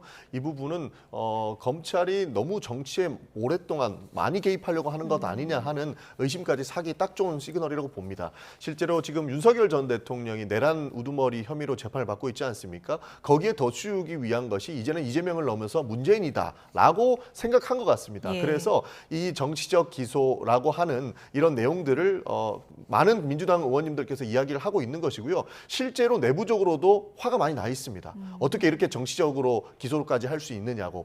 그런 측면에서 봤을 때 저는 검찰이 오히려 지금 큰 잘못을 하고 있다는 말씀도 드리고 싶습니다. 저는 검찰이 잘못하고 있다라고 생각하시는 것 자체가 문제라고 봐요. 왜냐하면 검찰은 검찰의 역할을 하면 되는 겁니다. 이게 수사가 제가 알기로도 4년이나 끌었던 수사예요. 그런데 그 과정에서 문재인 전 대통령께서도 이재명 후보처럼 여러 가지 시간 끌기를 많이 하셨어요. 그렇기 때문에 이제는 결론을 내릴 때가 된 것이고 검찰은 어떠한 상황에 얽매이지 않고 자기 할 일을 제대로 하면 된다고 생각합니다. 오히려 해야 될 일을 안 하고 있으면 그것도 이상하지 않습니까? 그리고 뿐만 아니라 뭐 윤석열 대통령께서 재판받는 모습과 문재인 대통령 전 대통령 뭐 이렇게 같이 선상에 놓게 하려고 한다. 예. 저는 이것이야말로 굉장히 정치공학적인 얘기시고 실제로 문재인 대통령께 국민들이 관심이 없습니다. 그냥 본인이 져야 될 질문 지셔야 되는 것이고, 그다음 그 따님과 관련해서 뭐 이스타항공과 관련된 문제, 당시에 민정수석실까지 나서가지고 따님이 태국에서의 생활에 대해서 여러 가지 편의 사항들을 민정수석실이 나서서 전부 다 문다혜 씨와 상의하고 했다고 다 정황들이 나오고 있지 않습니까? 받을 벌은 받아야 된다고 생각합니다. 그게 시기가 있고 시점이 따로 있는 것은 아니라고 생각을 합니다. 그 우원식 국회의장께서 한덕수 권한대행에게 할 일 구분하라라고 말씀하시지 않았습니까? 검찰이 할 일 구분해야 됩니다. 이렇게 정치적으로 문재인 전 대통령까지 소환해서 기소할 게 아니고 김건희 여사 수사를 똑바로 했다면 그때 탄핵 정국도 오지 않았을 것이고 검찰이 정치화됐다라는 비판 안 받았을 겁니다. 그러나 지금은 선을 많이 넘었다라는 말씀을 드릴 수밖에 없습니다. 김건희 여사 얘기 또 끄집어내셨는데 뭐 여러 가지 수사가 진행이 되고 있는 상황이고, 김건희 여사와 뭐 윤석열 대통령에 대해서는 전 정부에서도 뭐 많이 수사하고 항상 문제 삼지 않았습니까? 그러니까 아까도 제가 말씀드렸지만 각자의 모든 기관들이 자기 일을 제때 제대로 하는 게 그게 지금 우리가 해야 될 일이라고 생각합니다. 그것을 언제 해야 된다, 저때 해야 된다, 지금 왜 이것을 끄집어내느냐라고 보는 것이 오히려 굉장히 정치적으로 검찰을 압박하고 있는 거라고 생각하고요. 문재인 전 대통령은 부끄러워야 됩니다. 어떻게 그 따님 사위를 취직시키기 위해서 사실은 그런 여러 가지 과정들이 옛날에 보도에 많이 나왔지만 어떻게 민정수석실까지 개입해가지고 가족의 그런 일상생활적인 문제까지 지원하는데 그런 조력을 했다는 것은 굉장히 부끄러운 일입니다. 예, 문 전 대통령이 오늘 국회를 또 찾는데 공교롭게 네. 어떤 관련해서 입장을 밝힐 걸로 보십니까? 아무래도 그 입장은 예. 전 정부 탄압대책위원회에서 수차례 밝힌 바 있습니다. 그래서 윤건영 의원을 통해서도 나온 바가 있기 때문에 아마 직접적인 입장을 밝힐지는 조금 봐야 됩니다. 예. 그러나 아무래도 한마디 정도는 하지 않을까 싶습니다. 그것이 결국에는 정치적 보복이라는 말씀을 하시지 않을까 저희가 보고 있는데요. 좀 말씀 잘하셨습니다. 문재인 대통령 창피해야 된다고 말씀을 하셨는데 창피하라고 포토라인에 세우는 겁니다.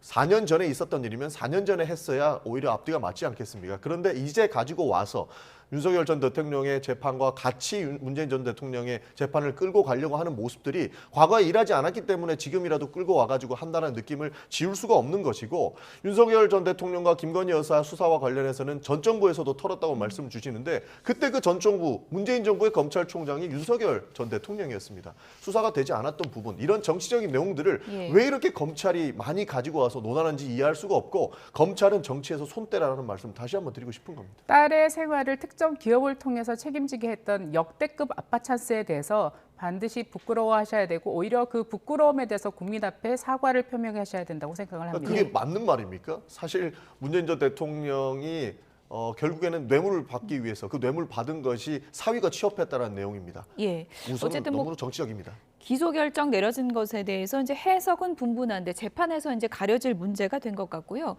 이 얘기도 좀 해봐야 될 것 같습니다. 민주당이 이제 호남 경선인데 이재명 후보가 1강 체제를 굳혀가고 있긴 하지만 또 호남에서 얼마나 얻느냐, 이게 또 상당히 좀 의미가 있을 거 아닙니까? 그렇습니다. 예. 민주당의 뿌리라고 해도 무방할 정도로 호남 민심이 아주 민주당에서는 크게 움직입니다. 그래서 이번 호남 경선에서 득표율이 얼마나 나오는지가 다른 후보들에게도 큰 영향을 미칠 거기 때문에 저희도 호남 경선에 아주 큰 관심을 기울이고 있다, 이렇게 봐도 무방할 것 같습니다. 그리고 사실상 이재명 후보를 차치하더라도 김경수 후보라든지 이런 다른 후보들도 호남에서 본인의 득표율을 조금이라도 더 올리기 위한 노력들을 지금도 하고 있을 거기 때문에 아주 크게 저희는 관심을 기울이고 있다라고 말씀드릴 수 있을 것 같습니다. 1등도 중요하겠지만 2등을 누가 하느냐, 이 부분도 또 관심 포인트인 것 같고요. 저는 여기서 아까 잠깐 그 화면에 지나갔었는데 그 민주당의 투표율을 보여주셨지 않았습니까?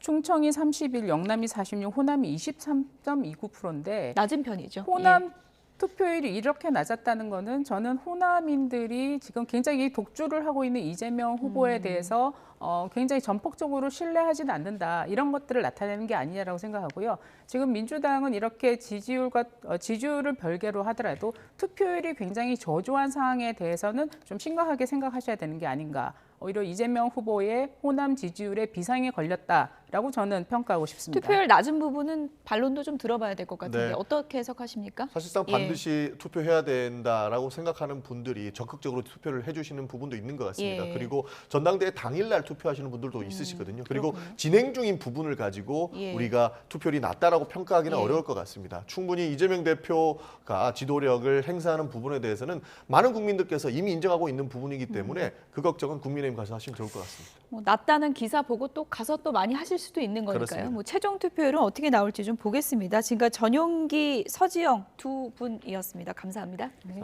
감사합니다.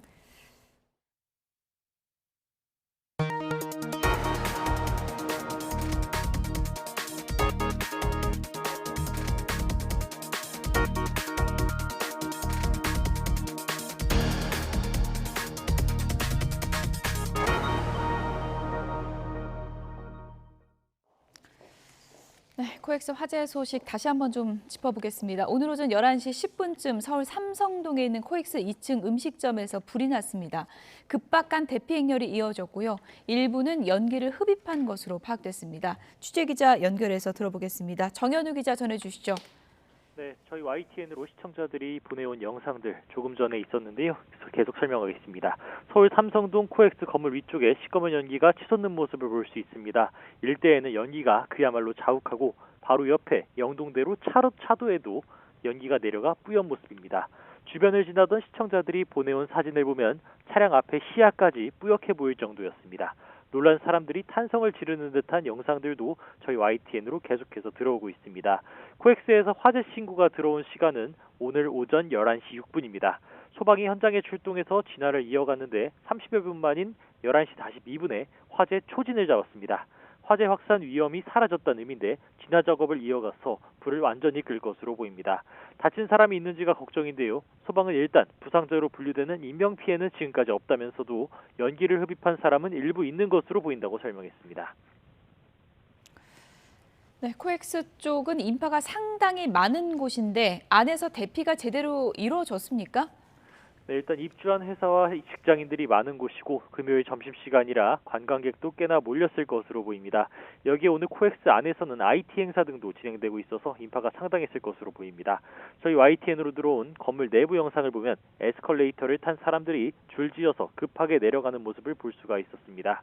대피인원이 몰리면서 출구가 매우 붐비는 모습이었습니다.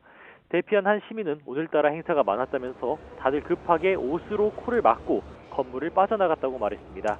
일단 소방은 대피 인원이 상당히 많은 만큼 아직 정확한 인원이 얼마인지 추산이 안 됐다고 설명했습니다. 강남경찰서 직원들도 현장에 나가서 현장 안전 통제에 나선 상황입니다. 화재는 조만간 진화될 것으로 예상되는 가운데 소방은 자세한 인명피해와 대피 상황을 추후 확인하고 정확한 화재 원인에 대해서도 조사를 이어갈 예정입니다. 지금까지 사회부에서 YTN 정현우입니다. 경기 광명 신안산선 공사장 붕괴 사고를 조사 중인 경찰이 시공사인 포스코 ENC 등에 대한 압수수색에 나섰습니다. 경기 남부경찰청은 오늘 오전 9시부터 수사관 60여 명을 포스코 ENC 본사 등으로 보내 고용노동부와 합동으로 공사 관련 자료를 확보하고 있습니다. 경찰은 사업 시행자인 넥스트레인과 공사 하청업체 등을 포함해서 7개 회사 9개 장소에서 강제 수사를 벌이고 있다고 밝혔습니다. 경찰은 이번 압수수색을 통해 확보한 자료를 토대로 터널 붕괴 원인과 안전수칙 준수 여부 등에 대한 조사를 이어나갈 방침입니다. 경기 광명 신안산선 터널 붕괴 직전의 상황을 담은 사진을 YTN이 확보했습니다. 터널 내부의 CCTV에 담긴 모습인데 이 붕괴 우려가 나온 지 얼마 되지 않았을 때와 비교하면 천장의 균열과 기둥 파손 정도가 더 심해진 것을 눈으로 확인할 수 있습니다. 표정우 기자의 단독 보도입니다. 지난 10일 밤 11시 49분 경기 광명 신안산선 터널 내부의 CCTV 영상을 캡처한 사진입니다. 붕괴 위험이 포착되고 2시간쯤 지난 뒤 모습입니다. 아치형 터널을 지탱하고 있는 기둥 여러 개가 파손됐고 일부는 아예 꺾여버렸습니다. 기둥과 연결된 터널 천장에는 균열도 보입니다. 그리고 다음날 오후 3시 10분, 터널 붕괴 3분쯤 전의 모습입니다. 15시간이 흐르는 사이 터널 천장의 균열은 눈에 띄게 커졌고 기둥은 더 심하게 꺾인 걸 볼 수 있습니다. 터널 안쪽 바닥에 쌓였던 토사도 이전보다 많아졌습니다. 천장에서 계속 흑더미가 쏟아진 것으로 추정되는 상황입니다. 좀 하얗게 밝은 부분을 나온 게 셔크레스트가 떨어진 부분이고요. 붕괴 임박해서 그 사진에 보면 대부분 다 떨어지고 남아있는 셔크레스트가 얼마 없는 상태입니다. 붕괴 우려가 나온 뒤 설치한 계측기에서 12시간에 걸쳐 터널 천장이 최대 4cm 내려앉은 것으로 확인되는 건 물론 CCTV를 통해서도 터널 내부 상황 변화와 붕괴 조짐을 볼 수 있었던 겁니다.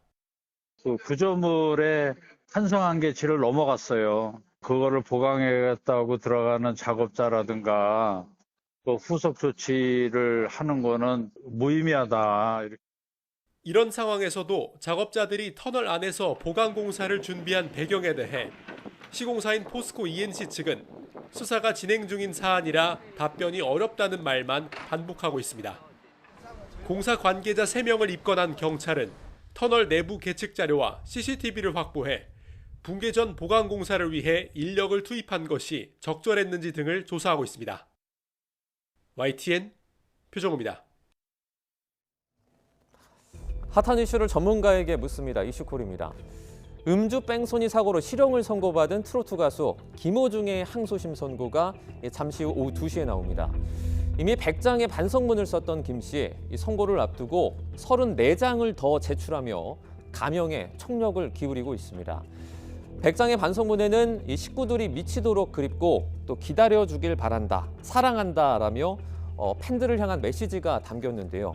선처를 호소하는 내용의 추가 반성문까지 제출했지만 이 감형 여부는 재판부의 재량에 달렸다는 분석입니다. 다수의 반성문을 제출했다고 하기 때문에 그 반성문이 항소심 재판부에서는 감경 요소 중에 하나인 이 반성이 있었다라는 것으로 보고 그것에 대한 의미가 어느 정도의 의미로 볼 것인지에 따라서 이 형량의 차이가 있을 수도 있고 다만 그 부분에 대해서도 항소심에서도 1심과 동일하게 판단할 수가 있기 때문에 이 부분에 대해서는 일단 재판부의 재량이 가장 중요하다고 보입니다. 네, 지난해 5월 음주 상태에서 택시를 들이받고 달아난 김 씨는 위험 운전치상, 사고 후 미조치 등의 혐의로 재판에 넘겨졌지만 정작 음주운전 혐의는 이렇게 빠지면서 논란이 되기도 했는데요. 검찰은 김 씨가 사고 당시 음주 측정을 하지 않았고 시간 간격을 두고 여러 차례 술을 마셔서 음주 수치를 측정하기 어렵다고 설명했습니다. 1심 재판부는 죄책감을 가졌는지 의문이라며 징역 2년 6개월을 선고했습니다. 검찰은 지난달 항소심 결심 공판에서 1심과 같이 징역 3년 6개월을 구형했는데요. 항소심 선고 직전까지 추가 반성문을 이렇게 제출하며 감형에 총력을 기울인 김호중의 호소가 통할지 잠시 뒤에 판가름 날 전망입니다.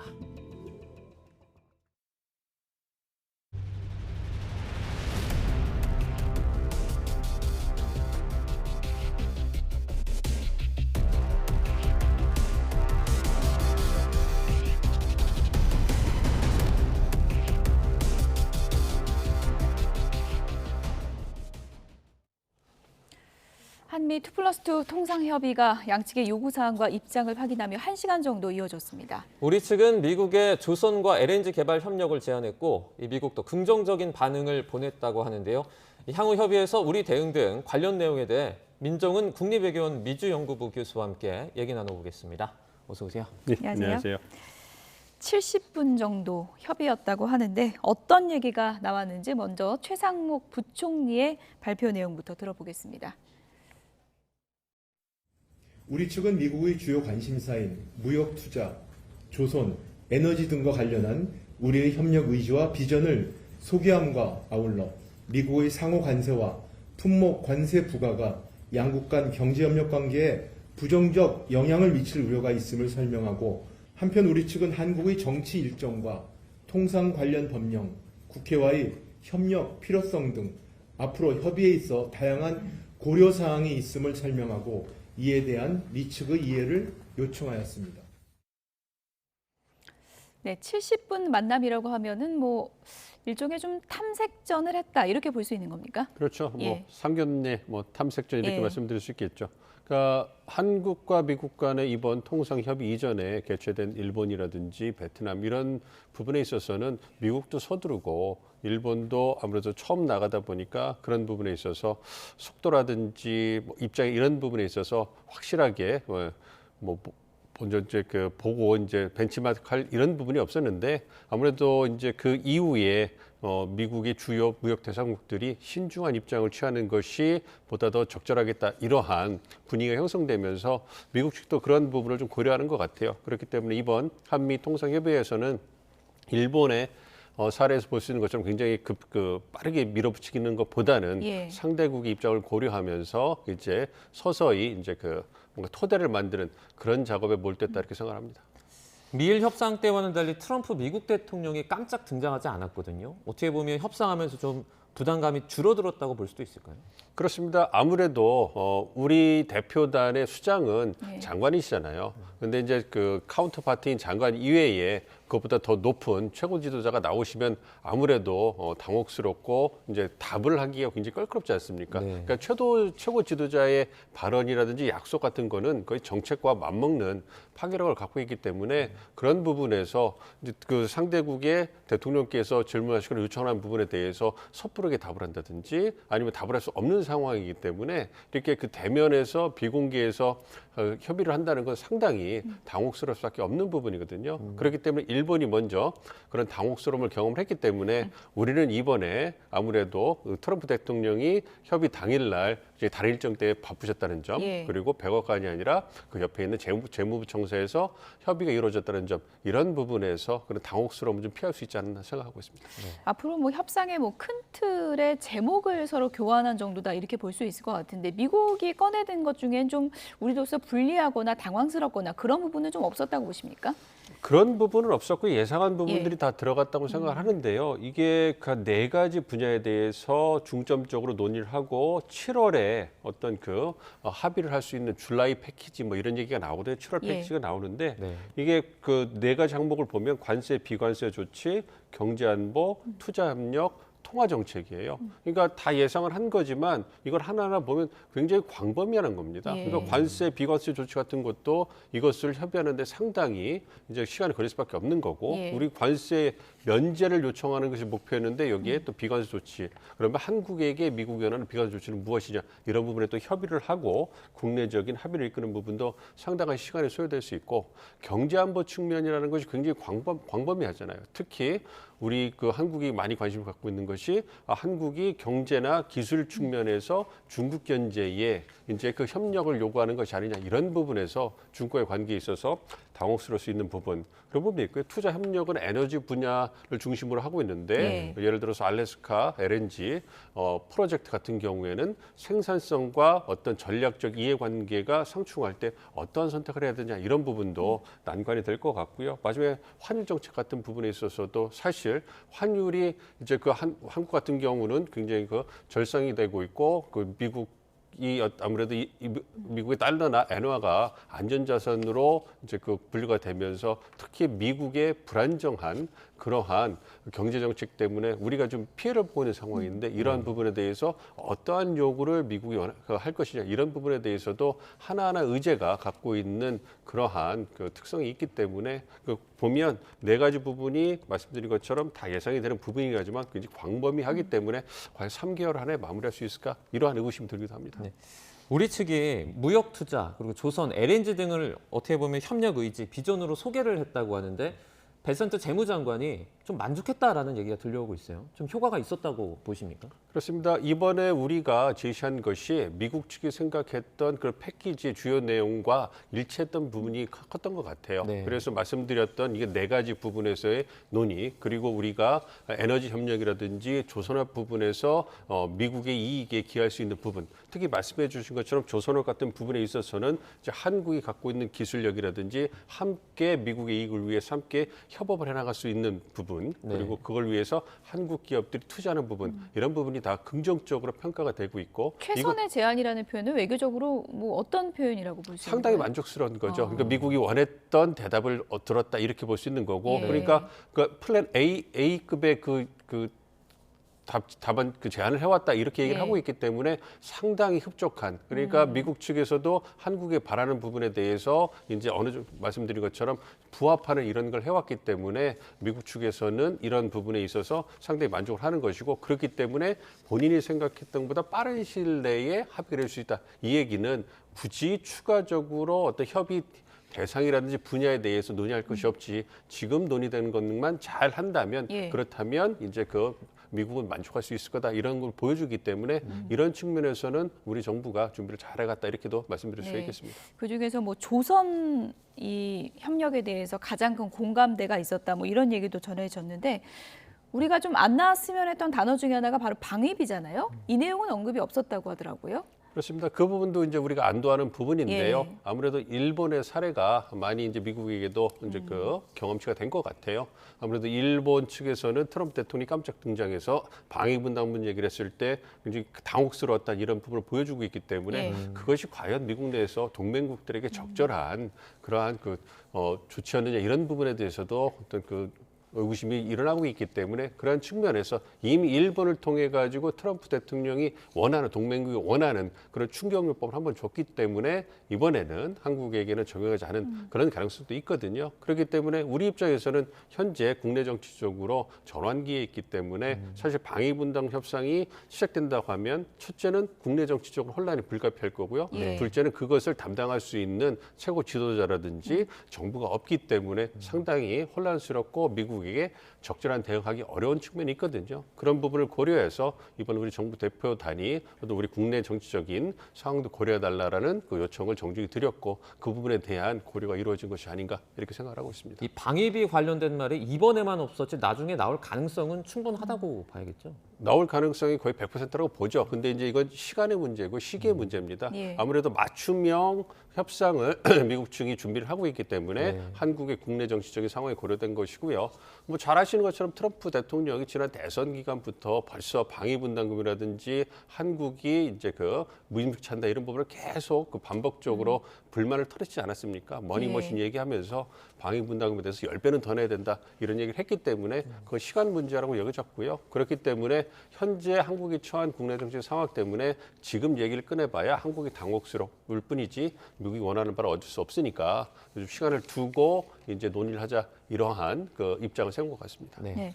한국 팀의 전략에 이제 몇 가지 좀 특징적인 부분이 있는데 최상무 부총리가 강조했던 말 중에 하나는 또 서두르지 않겠다 이런 입장을 밝혔습니다. 이것도 일종의 협상 전략인 거죠? 그렇습니다. 예. 그러니까 그것은 말씀드린 것처럼 일본이라든지 영국이라든지 다른 국가들이 이미 그 세운 방침을 보면서 우리가 따라가는 부분이 있기 때문에 좀 혜택을 봤다고 볼 수가 있을 거고요. 예. 그러한 신중한 그 협상을 하는 것은 어떠한 협상에서도 기본적 원칙이 되는 부분 맞습니다. 그래서 국익을 극대화하기 위해서 신중하게 접근을 해야 되는데 무엇보다도 우리가 처한 국내 정치적 상황이 굉장히 혼란스럽기 때문에 전환기에 있기 때문에 이런 부분을 보다 더 강조한 이러한 그 최상무 장관의 메시지는 우리 국내 독자들을 위한 그러한 메시지라고 볼 수 있고요. 그러한 부분이 미국 측에서도 충분히 고려가 됐다 이렇게 생각합니다. 네.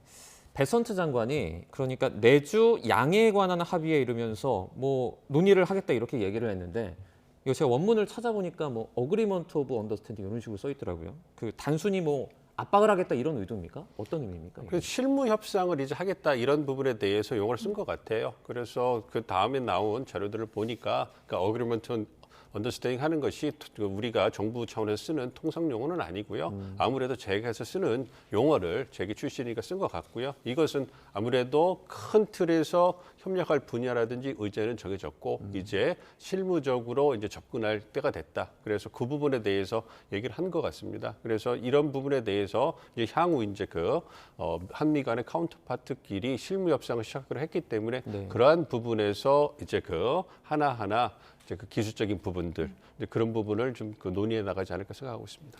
일단 뭐 7월 패키지, 이 줄라이 패키지 이 안을 마련하는 게 이제 목표인데 어떻게 보면 이제 차기 정부 출범하자마자 가장 뭐 큰 과제 중에 하나가 될 수 있겠네요. 그렇습니다.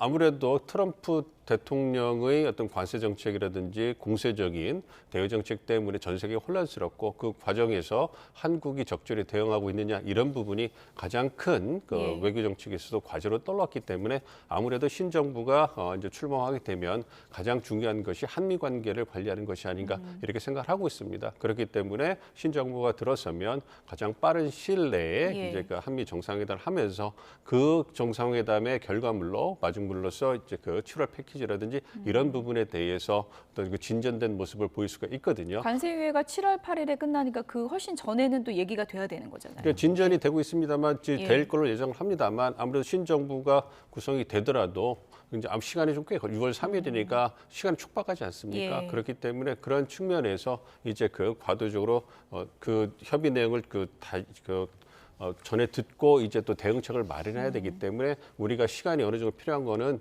불가피해 보이고요. 어쨌든 지금 협상당 입장에서는 90일 유예 기간 내에 어느 정도 토대를 만들어 놓는 가장 중요하고 그 이후에 그러니까 우리 입장에서는 보편관세 10% 그리고 상호관세가 25%인데 유예를 받고 있지만 만약 그것이 90일 유예 기간 동안에 협상이 끝나지 않아 가지고 이제 그 실질적으로 적용이 된다면 상당한 타격을 우리 기업들이 받을 수 있기 때문에 최악의 시나리오를 피하자 이렇게 얘기를 하고 미국 측과 협의를 하고 있는 겁니다. 그렇지만 우리의 어떤 국내 정치 상황이라든지 어떤 그 여타 제약 요인 때문에 90일 안에 유예가 끝나지 않는다면 그렇다면 미국 측 요청해서 또다시 어떤 필요한 기간만큼 유예를 또 받을 수 있는 거거든요. 그걸 위해서는 어느 정도 협상이 진전이 돼야 되고 우리의 어떤 그 진지한 그런 입장이 나와야 되는 거거든요. 그렇기 때문에 그러한 마중물로서의 역할을 현재의 협상단이 해주는 것이 필요하지 않나 이렇게 생각하고 있습니다. 아직도 이제 협의할 것들이 많이 남아 있는데 우리 정부의 좀 대응 전략은 좀 어떤 게 필요하다고 보세요?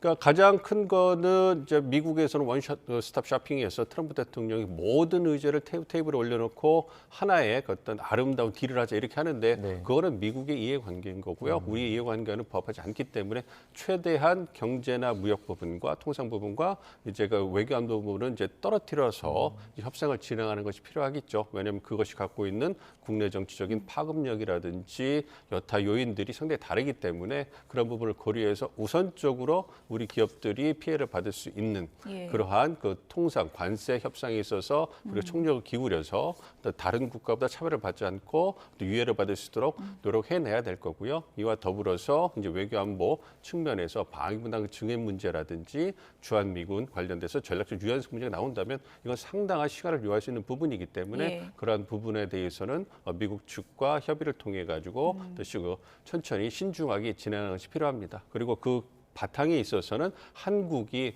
지금 수십 년 동안, 그러니까 한미동맹이 70년 이상 됐지만 가장 성공적인 동맹이라는 평가를 받고 있잖아요. 그러니까 한국이 미국에 있어서 굉장히 중요한 파트너고 지난 수십 년 동안 미국의 이익을 위해서 이렇게 협조를 했는데 한국이 갖고 있는 미국에서 중요성을 강조하면서 이제는 한국이 미국에 있어서는 없어서야 하는 파트너 그런 부분을 강조하면서 이제 한국이 왜 필요한가를 강조하고 그 경제통상이나 외교안보 부분에 있어서도 이제 우리에게 우호적인 결과가 나올 수 있는 토대를 만드는 게 필요하다고 생각합니다.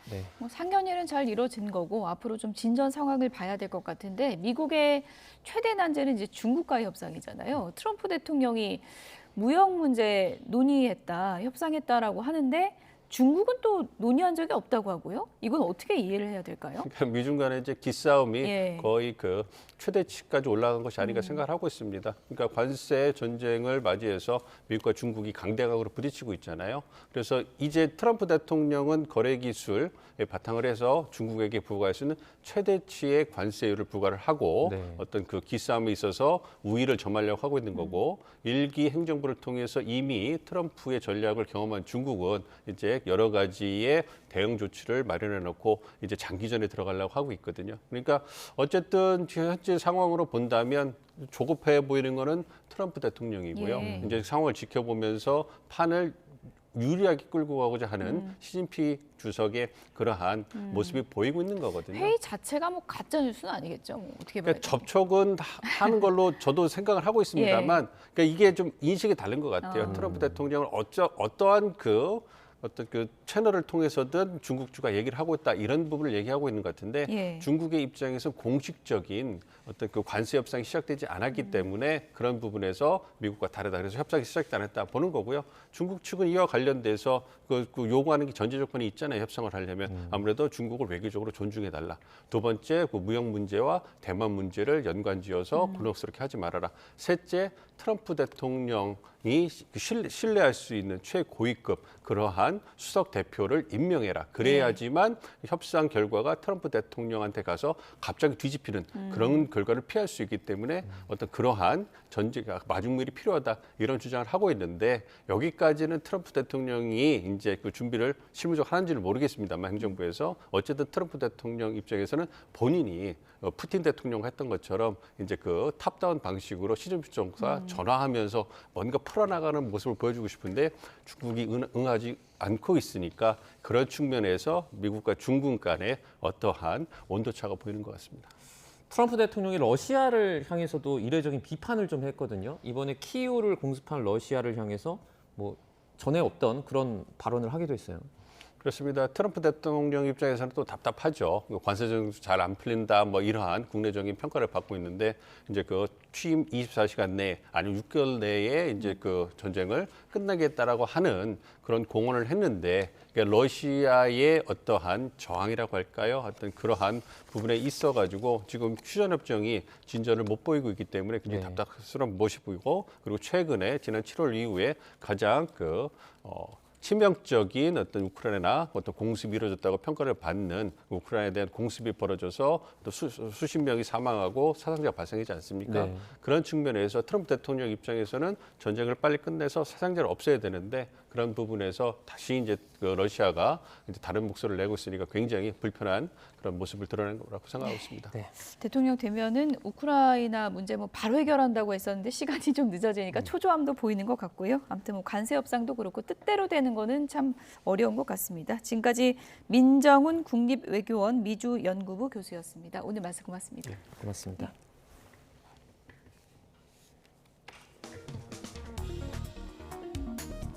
네, 늦은 밤 성 베드로 대성당에 사람들이 끝없이 모여들고 있습니다. 얼마 전에 선종한 교황을 마지막으로 배웅하기 위해서인데요. 네, 조문 행렬이 말 그대로 꼬리에 꼬리를 물고 이어져 있습니다. 그런데 애초 정해진 조문 시간은 매일 오전 7시부터 밤 12시까지인데 지금 보시는 것처럼 예상보다 훨씬 많은 인파가 몰리면서 바티칸이 성 베드로 대성당을 밤샘 개방했습니다. 한때 10만 명에 달하는 인파가 몰렸다고 하는데 밤샘 개방으로 더 많은 사람들이 교황과 작별 인사를 할 수 있을 것 같습니다. 지금 보시는 화면은 우주 관측 망원경인데요. 360도 회전하면서 24시간 관측을 합니다. 지난 2015년 한국천문연구원이 개발한 외계 행성 탐색 시스템인데요. 거대 망원경 석대가 빛의 휘어짐 현상을 이용해서 우리 은하 속 외계 행성을 탐색합니다. 그런데 최근에 이 망원경으로 슈퍼지구 형태의 외계 행성을 발견했는데요. 토성 너머 지구로부터 14,000광년 떨어져 있고 공전 주기는 40년 정도로 추정된다고 합니다. 지금까지 발견된 공전주기 1년 이상인 장주기 슈퍼지구 가운데 우리 지구와 가장 비슷한 수준의 질량을 가졌다고 하네요.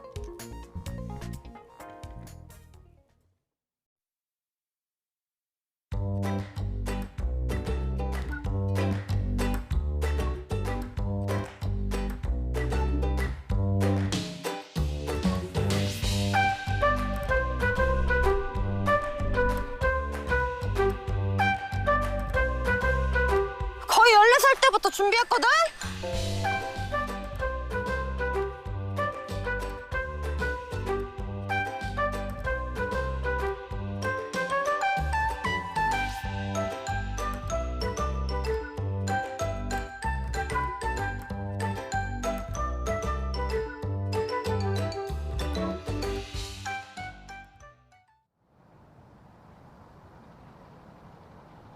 네, 지난 밤사이 찬 공기가 남하하면서 오늘 아침에는 날씨가 다소 쌀쌀해졌습니다. 현재 서울 기온은 16도로 제법 올랐지만 바람이 불면서 평년 수준을 3도가량 밑돌고 있고요. 또 황사의 영향으로 미세먼지 상황도 좋지 않습니다. 호흡기 질환이 우려되니까요. 건강관리에 유의해 주시기 바랍니다. 오늘은 전국적으로 하늘 자체는 맑습니다. 다만 황사가 우리나라 상공으로 이동하면서 곳곳에 영향을 주겠는데요. 현재 서울 등 수도권과 충북의 미세먼지 농도가 나쁨 수준까지 올라 있고요. 강원과 경북지방도 일시적으로 농도가 짙어질 수 있겠습니다. 오늘 낮 동안에는 평년 기온을 1에서 3도가량 밑돌겠습니다. 서울 18도, 대전 19도, 광주와 대구는 20도가 예상됩니다. 이번 주말은 모처럼 맑고 따뜻한 날씨를 보이며 나들이 하기 참 좋겠습니다. 다만 휴일에는 점차 구름량이 많아지겠고 밤사이 제주도에만 약한 비가 내릴 전망입니다. 연일 맑은 날씨가 이어지면서 동쪽 지방을 중심으로 다시 건조주의보가 내려졌습니다. 특히 동해안 지역은 내일 밤부터 초속 25m 이상의 돌풍이 예상되니까요. 산불 등 화재 사고 예방에 각별히 유의해 주시기 바랍니다. 지금까지 YTN 윤수빈입니다. 정보통신기술 ICT 분야 우수인재 양성과 기술력 확보 성과를 살펴볼 수 있는 전시가 열렸습니다. 과학기술정보통신부와 정보통신기획평가원은 내일까지 서울 코엑스에서 ITRC 인재 양성대전 2025를 개최합니다.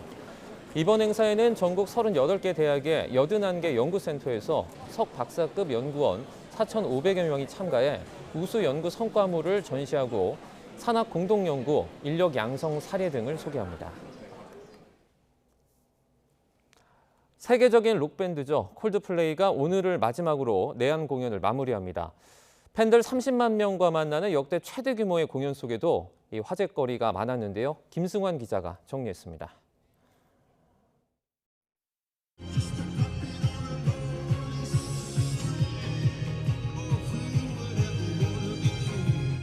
콜드플레이 대표곡이자 권력자의 쓸쓸한 최후를 담은 노래 미바라 미다가 울려 퍼집니다.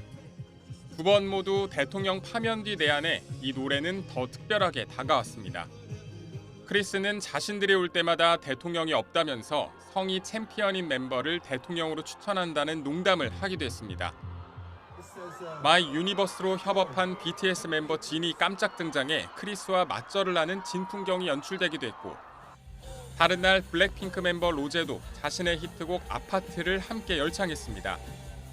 콜드플레이는 일반 관객도 무대 위로 불렀는데 한국말로 준비한 멘트로 팬들을 사로잡았습니다. 여러분과 함께해서 행복합니다. 환상적인 공연장 분위기를 만드는 데 한몫한 건 친환경 재질로 만든 LED 팔찌. 주최 측은 공연장의 투어 도시별 팔찌 회수율을 보여주며 독려했습니다.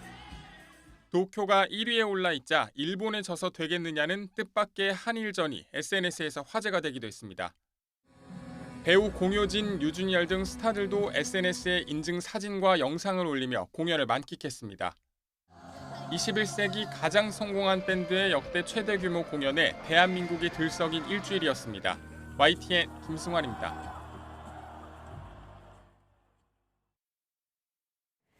뉴스나우 오늘 순서는 여기서 마치겠습니다. 다음 주도 생생한 뉴스로 찾아뵙겠습니다. 여러분 고맙습니다.